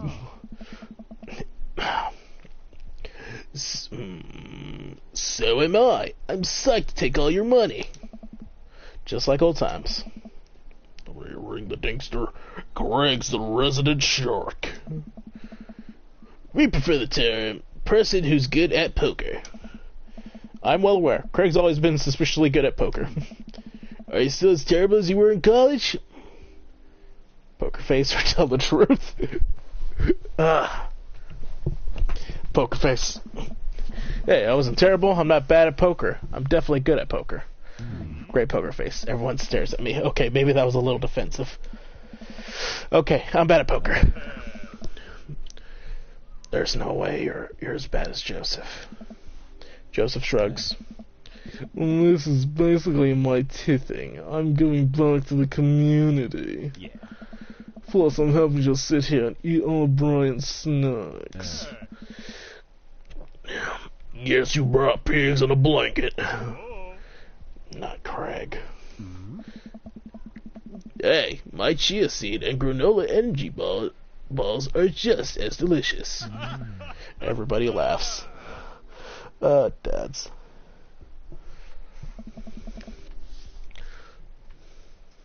Let's just get the game going. We all take a seat at the table and Matt starts dealing cards. The first couple rounds go by easily. I'm getting the hang of things, but it's obvious that Craig is running the show here. Craig, how did you get so good at this? It's pretty easy. You just gotta start getting a feel for everybody's tale. Like Matt will scratch his ear. Hey! Brian adjusts his pants when he's trying to lie. No, wait a second. And I think you just loudly announce to the whole room when you have a good hand. Yep, that's me. What's Joseph's tell? Everything. Literally everything. That man is an open book. He couldn't lie if he tried. Well, at least I have God on my side. See, you can't even say that with such a straight face. See, you can't even say that with a straight face. What about Robert? Honestly, that man's an enigma. Robert raises his glass of whiskey to us in a solemn salute. I think he'd wipe the floor with us if he actually tried. I'm just here because I enjoy the company. Robert pulls out his phone and stares at it. Robert? Is that a flip phone? Yeah. What? Are you a drug dealer now? Yeah. Yeah, what you need? Horse, speed, Tijuana Johnnies. I can get you the rest. I can get you the street stuff easy. But if you're looking for something exotic or designer, that's maybe 72 hours and a favor called. Maybe I won't need you today. Maybe I won't need you tomorrow, but someday. Well, I think I'm good. Right. But still, if you got the coin, I got the goods.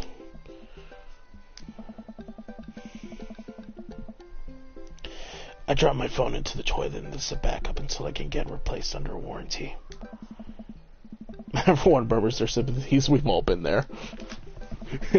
God, dads. We gotta go back playing. I really gotta stop eating those pigs and blankets. Pigs and blankets? I don't know, but they're very good. I think there might be a cheese in them. I don't know if I got enough to raise you on this round. You can always bet your firstborn. If you think you can handle another one, be my guest. Briar and Hazel are a handful, to say the least. Buddy, you think 3 kids is a handful? Try. I'm operating at 100% dad capacity at all times. You really... The secret to that one is, like, lifting your upper lip out and kind of just murmuring through your teeth. Actually, it's technically 5. Christine saw a commercial for one of those dolls that poop and wouldn't stop asking for it. We ended up getting for her for her birthday, but she's so grossed out by the fake baby poop that she makes me change its diapers. So now I'm changing the real baby and the fake baby. There's just a lot of poop in my household right now. Daisy got one of those a while back. One night I walk in on her after she had tried to take the doll apart to see how the poop mechanism worked. But then she couldn't put it back together and started crying. Poop everywhere. Fake poop, but still. That reminds me of... Wait, do we all have poop doll stories? Everyone nods in agreement. Guys, I really don't see any more poop in my life. I really don't need any more poop in my life than there is already. Can we just get back to poker and not talk about poop? Nice. Matt deals another hand and we quickly forget about the poop. We run out of pigs and blankets, so we switch over to Craig's healthy snack food. It actually isn't terrible. These kale chips are phenomenal. We should sell these at the coffee shop. It's my own recipe. I'd be happy to give it to you guys.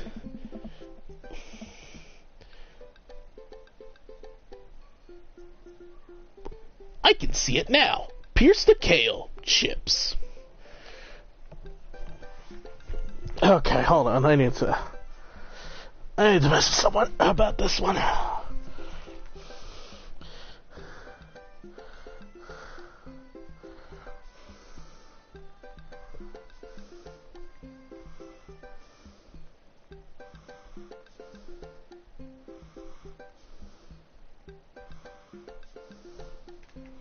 Just need to make sure someone who's probably in my audience heard that. Just in case. I can see it now. Pierce the kale chips. Okay.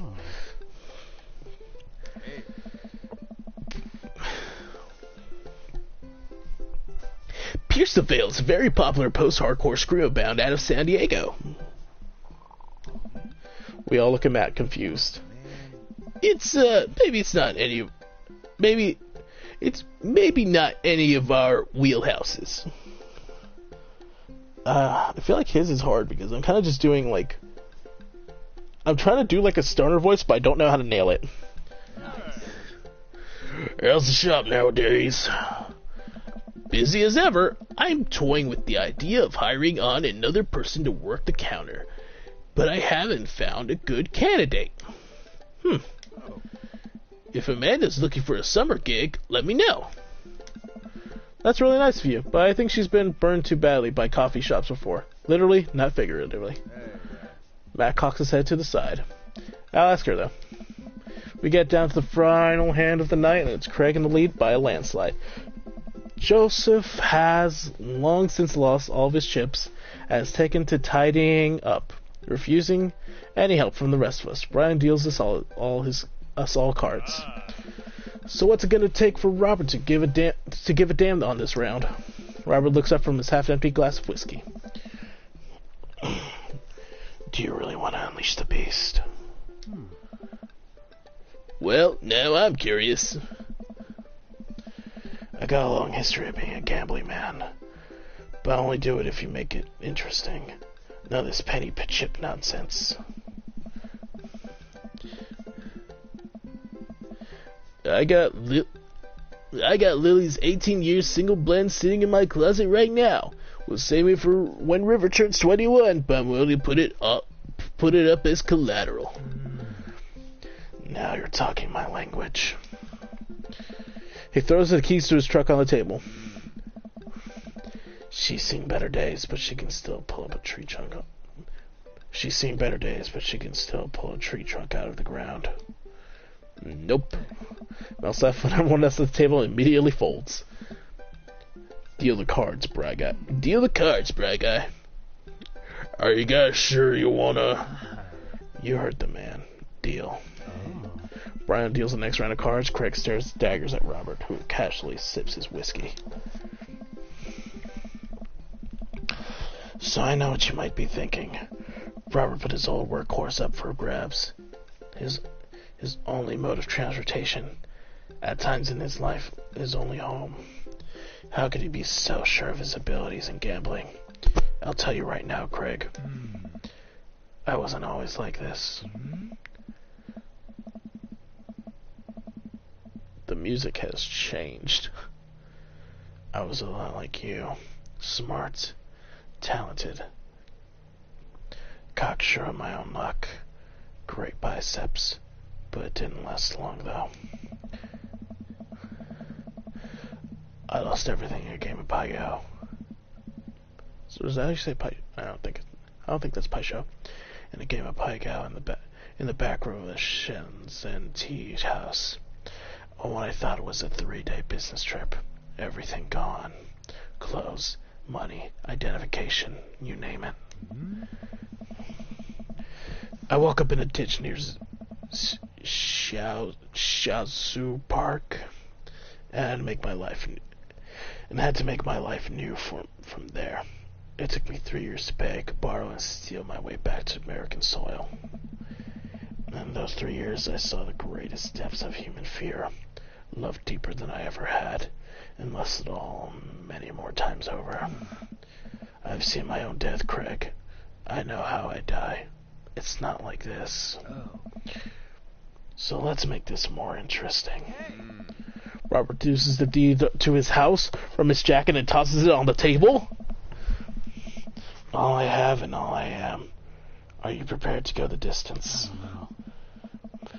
Craig wipes sweat from his brow. He studies Robert's face intently, searching for any sort of tell that he can find.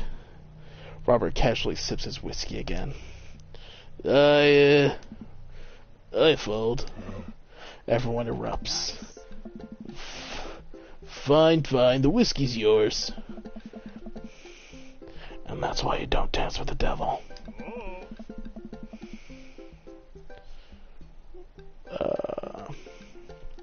So what was it? Were you bluffing or did you have the cards? That's for me to take to my grave, fellas. Next week, boys. Next week. You got it. I'll be there. I almost had a heart attack. Sure thing. This has been very relaxing. I sincerely doubt I will wake up in a cold sweat thinking about it tonight. Keep working on that poker face, Jonathan. We all say our goodbyes and head our separate ways. God, that was fun. Let's see, where are we at? You got dads. Let's see. Let's save real quick. Let's check volume. You got dads. Let's see. Okay, volume's fine.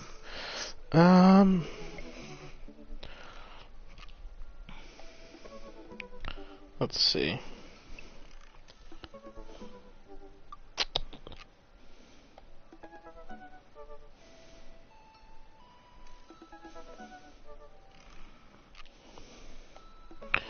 I think I will go on one more dad date.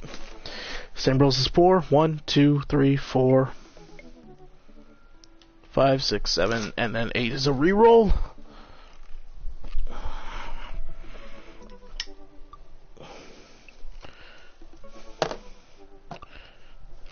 Fuck. Drop the dice. Doesn't count. Does it count again? And 4. Oh, we get Robert now. Let's go. We're going with Bad Dad today. Alright, Bad Dad it is. Alright. Robert Small. When the internet gains sentience and decides to destroy us all, you know it'll use this information against us, right? On a Friday night, you're most likely to make a deal in an alleyway. Have it go badly. Who's the cop? Was it Giacomo? I trusted Giacomo. If you had one thing to take me on a desert island, what would it be? A gun. What are your turn-ons? Don't talk to me. What'd you want to be when you grew up? A grifter. What's your favorite movie genre? Italian neorealism. What's your ideal date? Grave robbing. Will you never leave home without at least 4 knives? I spend a lot of my time thinking about you never really look into rabbit. You ever really look into a rabid animal's eyes? He's so cool. I don't know if he is. Spend less money than you make. True.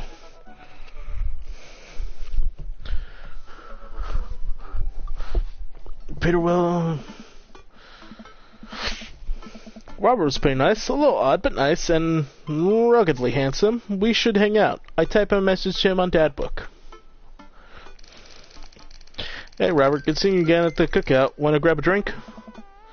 I sit down for a couple seconds, hoping he'll message me back.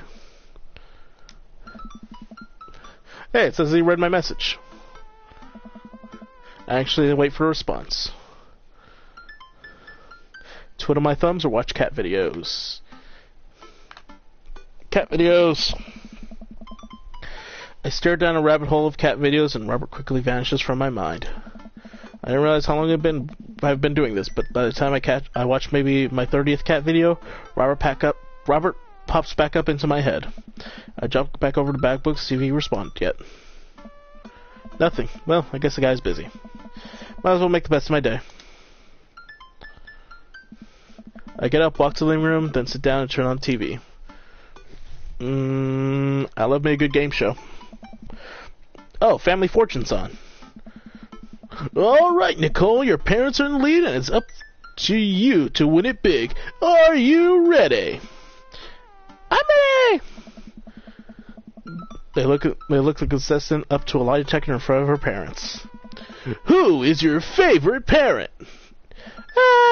My mom? Oh, sorry, incorrect. Next question. If both of your parents were hanging off the edge of a cliff, which would you save? This is terrible. I love it. Me too. I lose several hours to wherever the hell that was. Sighing, I get up and walk around the house. My stomach grumbles. Hold on. I keep accidentally turning off my phone. Okay. My stomach grumbles. Time for lunch, huh? Well, guess it's time for old Chef Cool Dad to cook a gourmet delicacy. It's funny when it's your last name. Because it very much sounds like something a dad would say.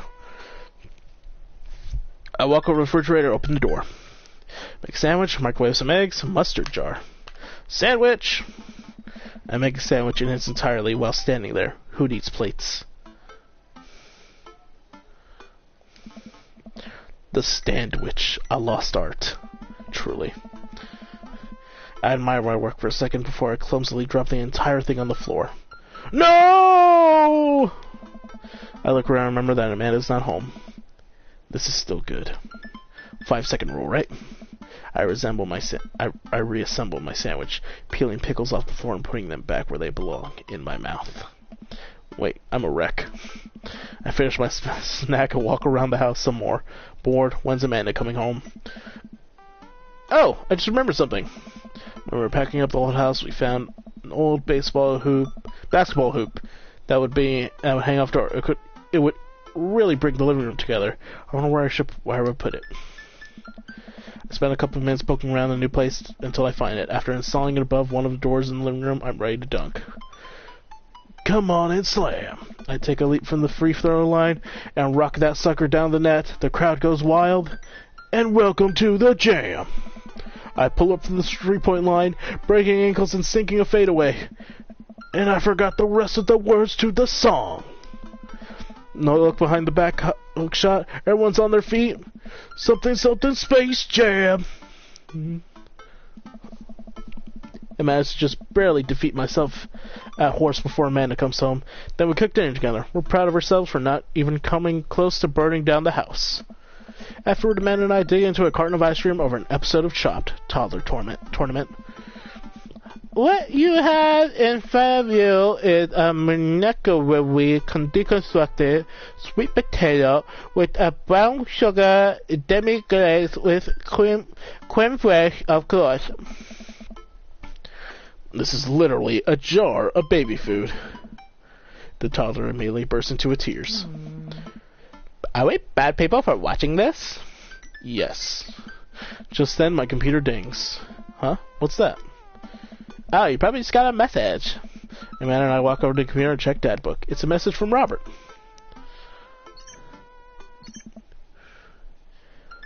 You up? What are you doing? What does that mean? What you doing?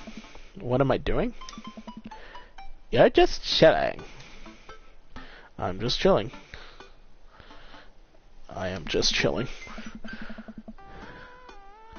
I'm just chilling. Amanda deletes the G and hits send. Thank you, Amanda. Just chilling. It'll make you look cooler. A couple moments pass by, another message pops up.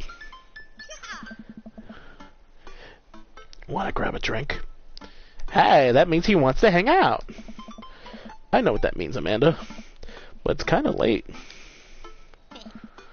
Come on, Pops, live a little. I am living with ice cream and traumatized toddlers. Well, it's your life, but I think you'd have a lot of fun tonight. You are trying to get to know the neighbors better, aren't you? Fine. I type him after asking him the details, and he tells me to meet him at Jim and Kim's. Well, don't wait up for me. I never do. I throw on a nice jacket and run out the door. It's only a short walk to Jim and Kim's, and it's a beautiful night. I walked in the bar and see the usual crowd of barflies drinking beer and watching sports. I spot Robert in the back of the bar and wave hi as I walk over. Hey man, how's it going? Hey buddy. Ahoy there, Skipper. Robert and Mary are here? I brought Mary along. Figured we'd need a drinking buddy. Man, I was excited to get to know Robert a little better. Now I have to deal with this weird married lady making passes at me. Don't look scared, kiddo. We're just having a drink. Yeah, speaking of which, I think it's time for the first round. What are you having? Whiskey straight up. That's me, baby. A dad after my own heart, huh? I knew that would get the fucking eggplants. Robert orders 3 shots of whiskey and passes them between us. Well, this wasn't how I expected my night to be going. Here's to bad decisions and relaxed moral values, fellas. What have I gotten myself into? We all knock back the shots. I almost choke on the whiskey as it burns down my throat. Holy hell, that was a kick. I look over at Robert and Mary, who seem like old pros at this. Robert grabs his jacket and throws it on. Let's get marching. What? The night's young, Chief. The night's young, Chief. Come on, we're bar hopping. Oh, alright. We'll leave bar, start walking down the street. I still don't know this area of town very well, so I just follow Robert. So where are we headed?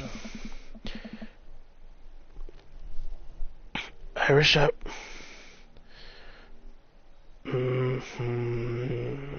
I gotta find that gravel.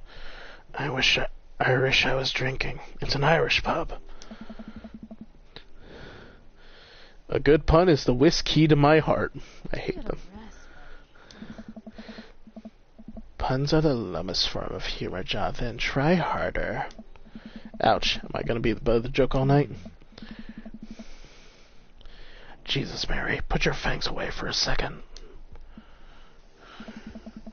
We walk into Irish Hour drinking. The bar is pretty much the same as Jim and Kim's, except for the old-timey Irish memorabilia on the wall. Next round, what are you having? Whiskey hasn't failed me yet. Oh, God, I am getting this man horned up. Let's do it. Robert orders 3 more glasses of whiskey, and we post up in a garish green booth. Mary slides in and slides up next to Robert, which makes me breathe a sigh of relief. Let's sip this one, why don't we? Suit yourself. Mary immediately downs her shot in one gulp and burps loudly. That'll put hair on your chest. You are truly the paragon of grace and beauty. A clean one for the ladies.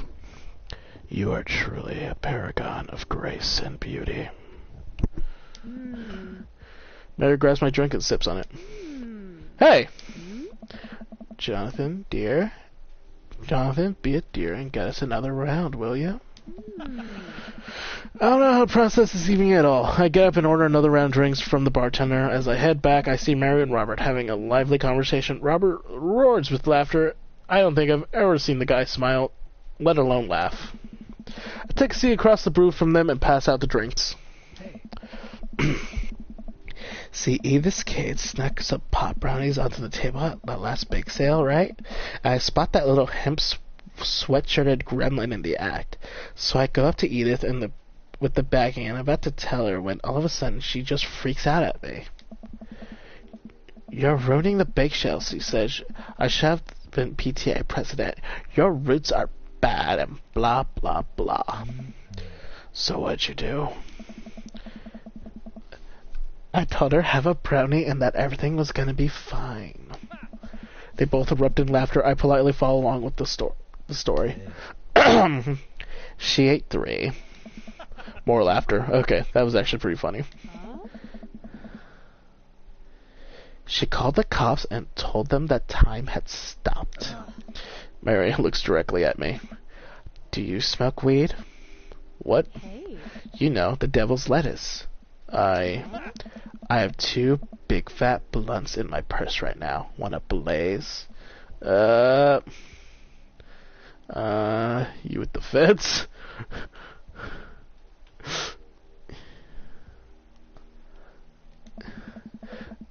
I work hard for what I have, and no 2-bit corner. I work hard for what I have, and no 2-bit corner boy is gonna drop the dime on me. So you take what you're pushing somewhere else, and I'll be running my business the way I want it run. What? Remember, you come at the king, you best not. Remember, you come at the king, you best not miss. Jesus, kid, dial it back. Yo! I didn't think that would get an eggplant. Yo, I am getting this man horned up. Let's go. Robert giggles helplessly. I'm just kidding, cowboy. Lay off the kid, Mary. He might not be used to our brand of humor. Be used to your brand of humor. Hey. Fine. We sit around and sip our drinks, people watching and cracking jokes. After a little bit of time, I begin to warm up to Mary. Her jokes become much funnier and much less scary. But it seems like she's not going anywhere anytime soon. I just wanted some alone time with Robert. I wonder if I could get her to leave somehow.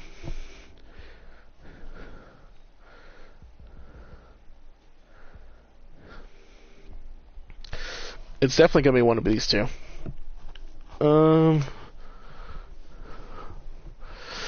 I feel like this one she's like, oh, you're accusing me of being a fucking whore or whatever.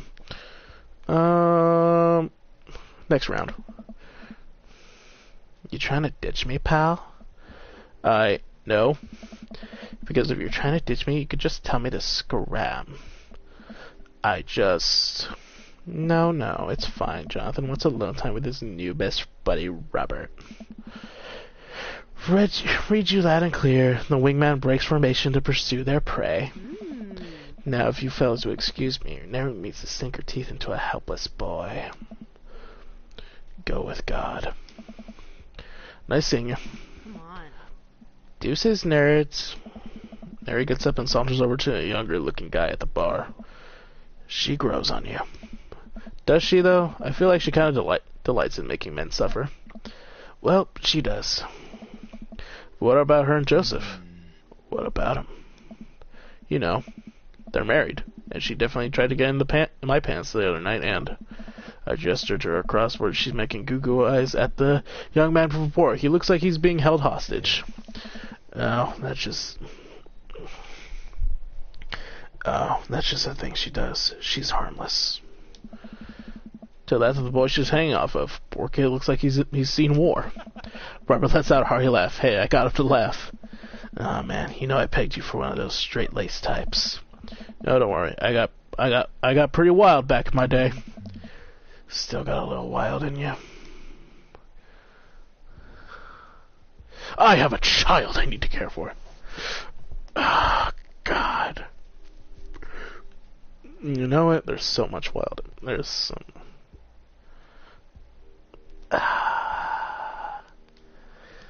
Here's the thing. I don't know if this is like a serious... Like... I don't know if this is a serious one, like he's seriously like offended by it, or if it's gonna be like a joking one. I'm just gonna go, you know it. More eggplants. I did not expect that. I expected maybe hearts, or maybe Robert is just all eggplants.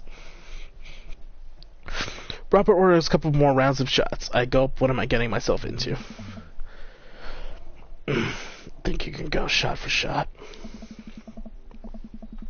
There's only one way to look cool here. I grab the shot closest to me and down it. Robert looks impressed. He takes a shot and knocks it back. That's one. So, what do I even talk about? He's so cool and he probably hates small talk. So how are things? I hate small talk. Okay. Too many people, and this isn't necessarily you, but too many people think that they have to fill the dead air with noise. Personally, I think they're afraid of silence, or they're afraid of what the other person is going to think of the silence. If you want some unsolicited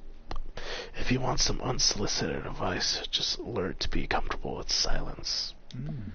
Nothing wrong with two people sitting in silence and drinking whiskey. Oh, alright. Robert and I sit in silence and drink whiskey. I take in the rest of the bar, patrons laughing, playing darts, spilling beer, Mary giving the hard sell to that young man, the young man pretending he got a phone call from one of his friends. Maybe silence is nice sometimes. So, you ever kill a man? I choke on my drink. Excuse me? You know, watch the life drain from someone's eyes. It's not just their life, you know. It's their hopes and dreams draining away. Every memory and experience they've ever had, gone. No. Great. Me neither. Robert knocks back a shot and motions for me to do the same. I reciprocate. I'm just messing with you. Relax. I laugh nervously. Or am I? I laugh nervously again. We sip more whiskey and people watch some more. Mary has her sights set on another man after the other one excused himself to the bathroom and I assume crawled out the window. Gosh, this whiskey's hitting me hard. Gosh, this whiskey's hitting me hard. You betcha. Robert gets up to at the shouldering his jacket. Let's roll. Sorry, whiskey, inside voices. Let's roll. Wait, what about Mary? Brother, Mary's gonna be just fine. I look over at Mary, who's lying on the bar in front of us. Who's lying on the bar in front of some poor sap. She's singing happy birthday to him while he insists that it's not his birthday. We make our way out of the bar and back into the street. I'm trying my hardest not to stumble, but man, that sidewalk is just coming right at me. I hope Robert doesn't notice me tripping over my own feet like this is the first time I've ever been drunk. Where to? You'll see. I followed Robert through the street lamp spotlights until we eventually arrive at a rundown strip mall. There's a beauty salon, a sex shop, a computer repair store. Looks like it's been closed for 10 years. And finally, a liquor store. Wait here. I'll be right back. After a minute, Robert returns with 2 wine bottles in brown paper bags. He hands one to me. Cheers.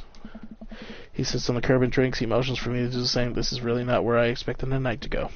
I take a sip. White Zinfandel? What? Nothing. I just wasn't expecting... It is delicious, fruity, and refreshing. Don't judge me. I start to say something. Think of his lecture about valuing silence earlier, and I stop. I sip on my wine and watch cars drive by. Let's throw rocks at shit. What? Robert suddenly hurls a rock at the stop sign. The dig echoes throughout the empty parking lot. That felt good. He pressed the stone into my free hand. Now you try. I don't know. With feeling. I looked at the rock in my hand, looked at the stop sign, back at the rock, back at the stop sign. I know what has to be done. I got a problem with authority. This one's for you, Pappy!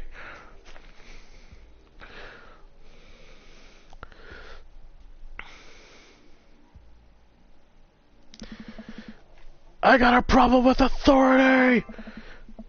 Okay, that one just got hearts. I hurl the rock at the sign. It sails over the stop sign right into the window of a parked car, leaving a crack.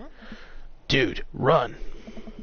I leap up and dart into the nearest alley, wine in hand. I can hear Robert's footsteps behind me. After I'm sure we're far enough away from the cracked window that I am no longer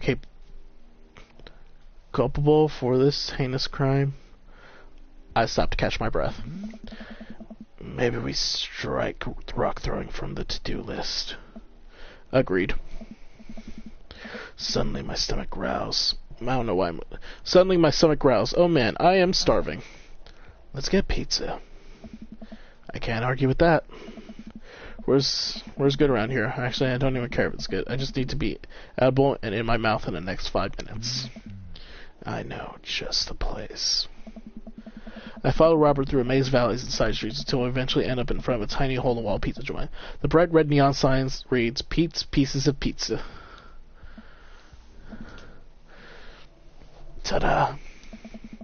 I can see a few exhausted-looking workers behind the counter tossing dough and pulling piping hot pizzas right out of the stone oven. My stomach rumbles again.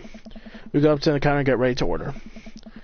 Can I get 2 slices of Hawaiian pizza? Oh wait, Jonathan, you're cool with pineapple on your pizza, right? You know, a while back, I would have been an Ionio kind of guy. But honestly, I've come around to pineapple on pizza. It's not something I would want to get, but if it's there, I'm not going to object to it. So, of course, We wait a minute for our pizza. Also, Robert's hot, so I'm not going to argue. We wait a minute for our pizza to come out of the oven. I'm practically drooling at the smell. The cashier hands us each a giant slice on a paper plate, so saturated with grease that I'm worried it will fall apart. We take our pizzas outside and wander through the alleyways as we eat. I take a bite. It's absolutely delicious. I'm not saying that. You said it. Oh, God. I don't know why that was funny to me. Man, I feel way better now. You and me both. We hear noise coming out of slightly ajar door in the alleyway. Robert looks at me excitedly. Got any more of that wild in ya? You betcha. I'm so tired, but I thought my daughter and I should go home to make sure that she's alright. I do love Amanda. I want to make sure she's okay, but I'm curious. This is fun. You betcha. God. I am... This man is gonna top me, and I don't care. I'm gonna let this man ruin my life. Good on ya. Robert and I slide the door open and peek inside. It's completely dark except for some flickering lights. We slowly creep forward and cautious not to be heard or seen. Shh. Don't stress me so loud. Shh. We come to the end of the hallway and find ourselves standing in front of a movie screen. Oh, this suddenly makes sense. Hold on.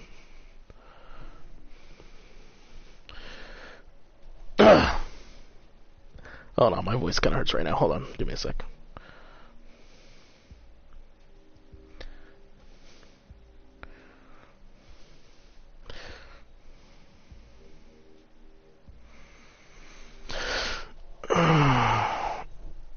Okay, let me just breathe for a second. Let me go chug some water, and then we'll get right back into it.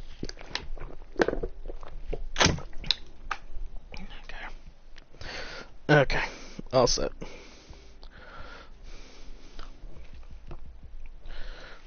Okay, we come to the end of the hallway and find ourselves standing in front of a movie theater. Oh, this suddenly makes sense. Did we really just sneak into a movie theater like a couple of teenagers? No talking during the movie. We look into the audience and are surprised to find that it's almost completely empty. Save for a row of few teenagers in front. They look annoyed when they noticed us. Robert starts making his way to the very back of the theater, and I follow him. We settle in with our wines and try to make sense of this movie. It's a romantic comedy, I think. A young man is frantically trying to get through New York to find the woman that he realizes he's in love with. Boo. Kiss already. Let me double check audio.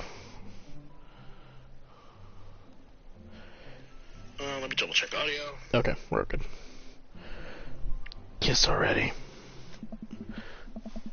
There's nobody to kiss yet. You want him to kiss the taxi driver? Hell yeah.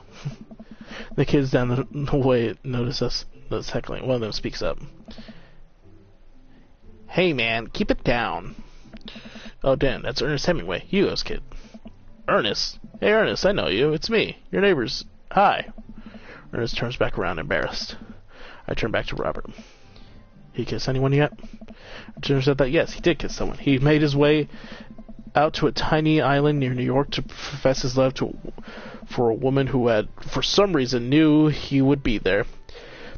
She tells him that they hit the jackpot. He said that they had, but I think there was some subtext.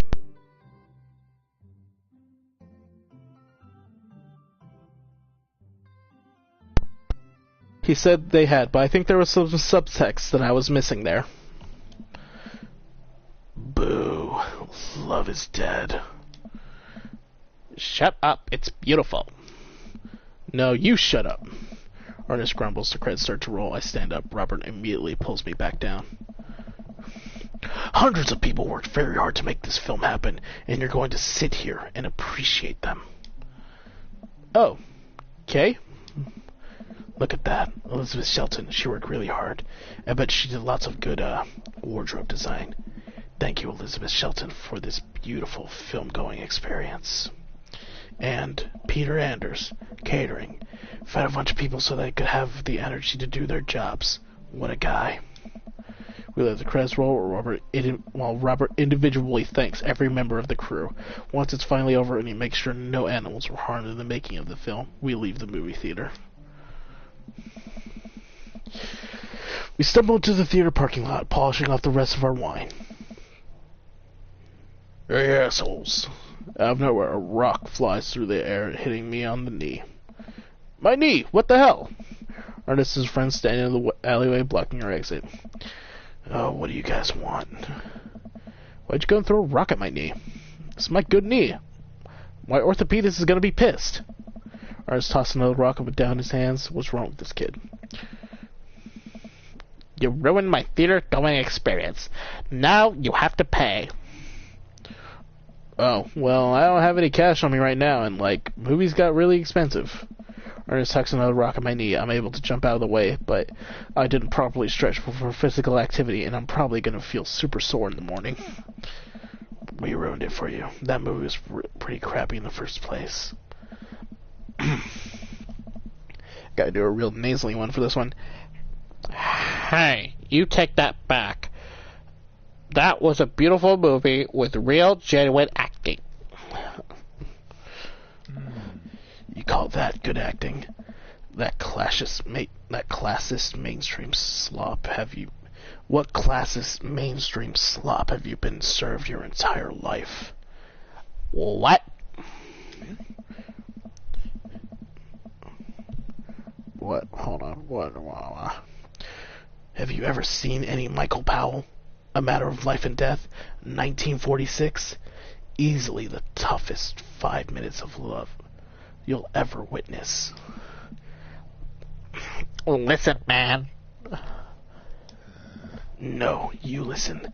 That popcorn ass drivel the mass media shoveling down your throat will only make you dumber and sadder. You of all people should strive for a higher standard in the art you consume. Your name is Ernest Hemingway, for Christ's sakes. Oh no, now you've done it. Ernest rushes Robert, screaming like a banshee. Ah! I dive between Ernest and Robert, trying to stop the kid. He lunges forward, kicking me as hard as he can in the knee. Fuck my knee! Holy shit. I don't know why. It's weird hearing him sing. I didn't think there would be a fuck word in this. Robert gets in between Ernest and myself. It's as if he's seeing red. Fuck, my fucking knee hurts. Alright, buddy. Talk like a punk. Get hit like a punk. Robert squares up into a boxer stance. Queensberry rules. 3-minute rounds with 1 minute rest in between. No low blows, fish hooks, J grabs, or high blows. What? And don't even think about pulling a legal turnstile. That's an automatic deduction of 3 points. You'll have to designate a second. You'll have to designate a second if you're unable to fulfill your role as main duelist. One of your friends over there looks like he has enough youthful vivacity to handle it. Hey man, I don't want to get dragged into this. That movie sucked. It's too late. You two are bloodbound. If he dies, you die. Sorry, I don't make the rules. Talk to Queensberry. We're just gonna go. Ernest and his friend walk warily away. Robert calls after them. The Queensberry Association will hear about this and consume better content. Once things are safely out of earshot, Robert turns to me. Were you about to actually fight that kid? Are you kidding me? I've never hit a child. That would be despicable. Yeah. You throw the rules at them, though, they always bolt. Nobody wants a Queensberry sanctioned throwdown. But full disclosure, I made half of that up. Wow. See, you don't even have to know the rules. You just make them up. Come on, let's get out of here. Robert and I cool down a bit as we walk back to the neighborhood. I'm sorry, I get really into the art of filmmaking when I drink. It's okay. I think it's cool how much you like movies. To be honest, I don't know a lot about them myself. Buddy, I got so much to show you. You ever seen any Sam Fuller? I haven't. Fuller's Cash. Thanks for the adventure. Adventure is all I got, buddy. Hell yeah. Robert throws an arm around my shoulder and we drunkenly belt out tunes all the way back. We finally get to his doorstep. This was an interesting night. I liked it. A smile forms on his cheek, a rare sight. Let's hang again soon, yeah? Yeah. I linger there for a second. Swaying drunkenly in the night breeze, Robert claps me on the shoulder. Night, bud. Robert heads back inside and I stumble my way back home. Stand up for yourself, don't let anyone disrespect you.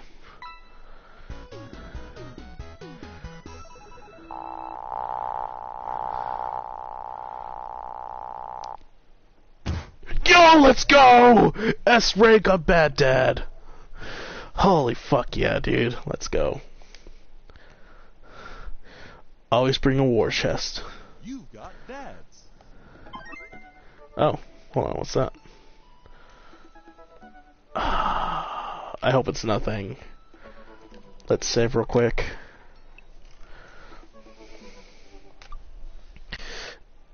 Hi, this is Steven from Dadmazon. I'm out front with your delivery.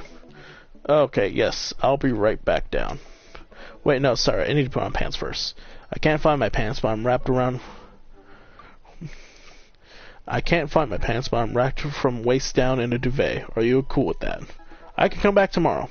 No, wait, I'll be right down. I found some sensible capris. Put on pants.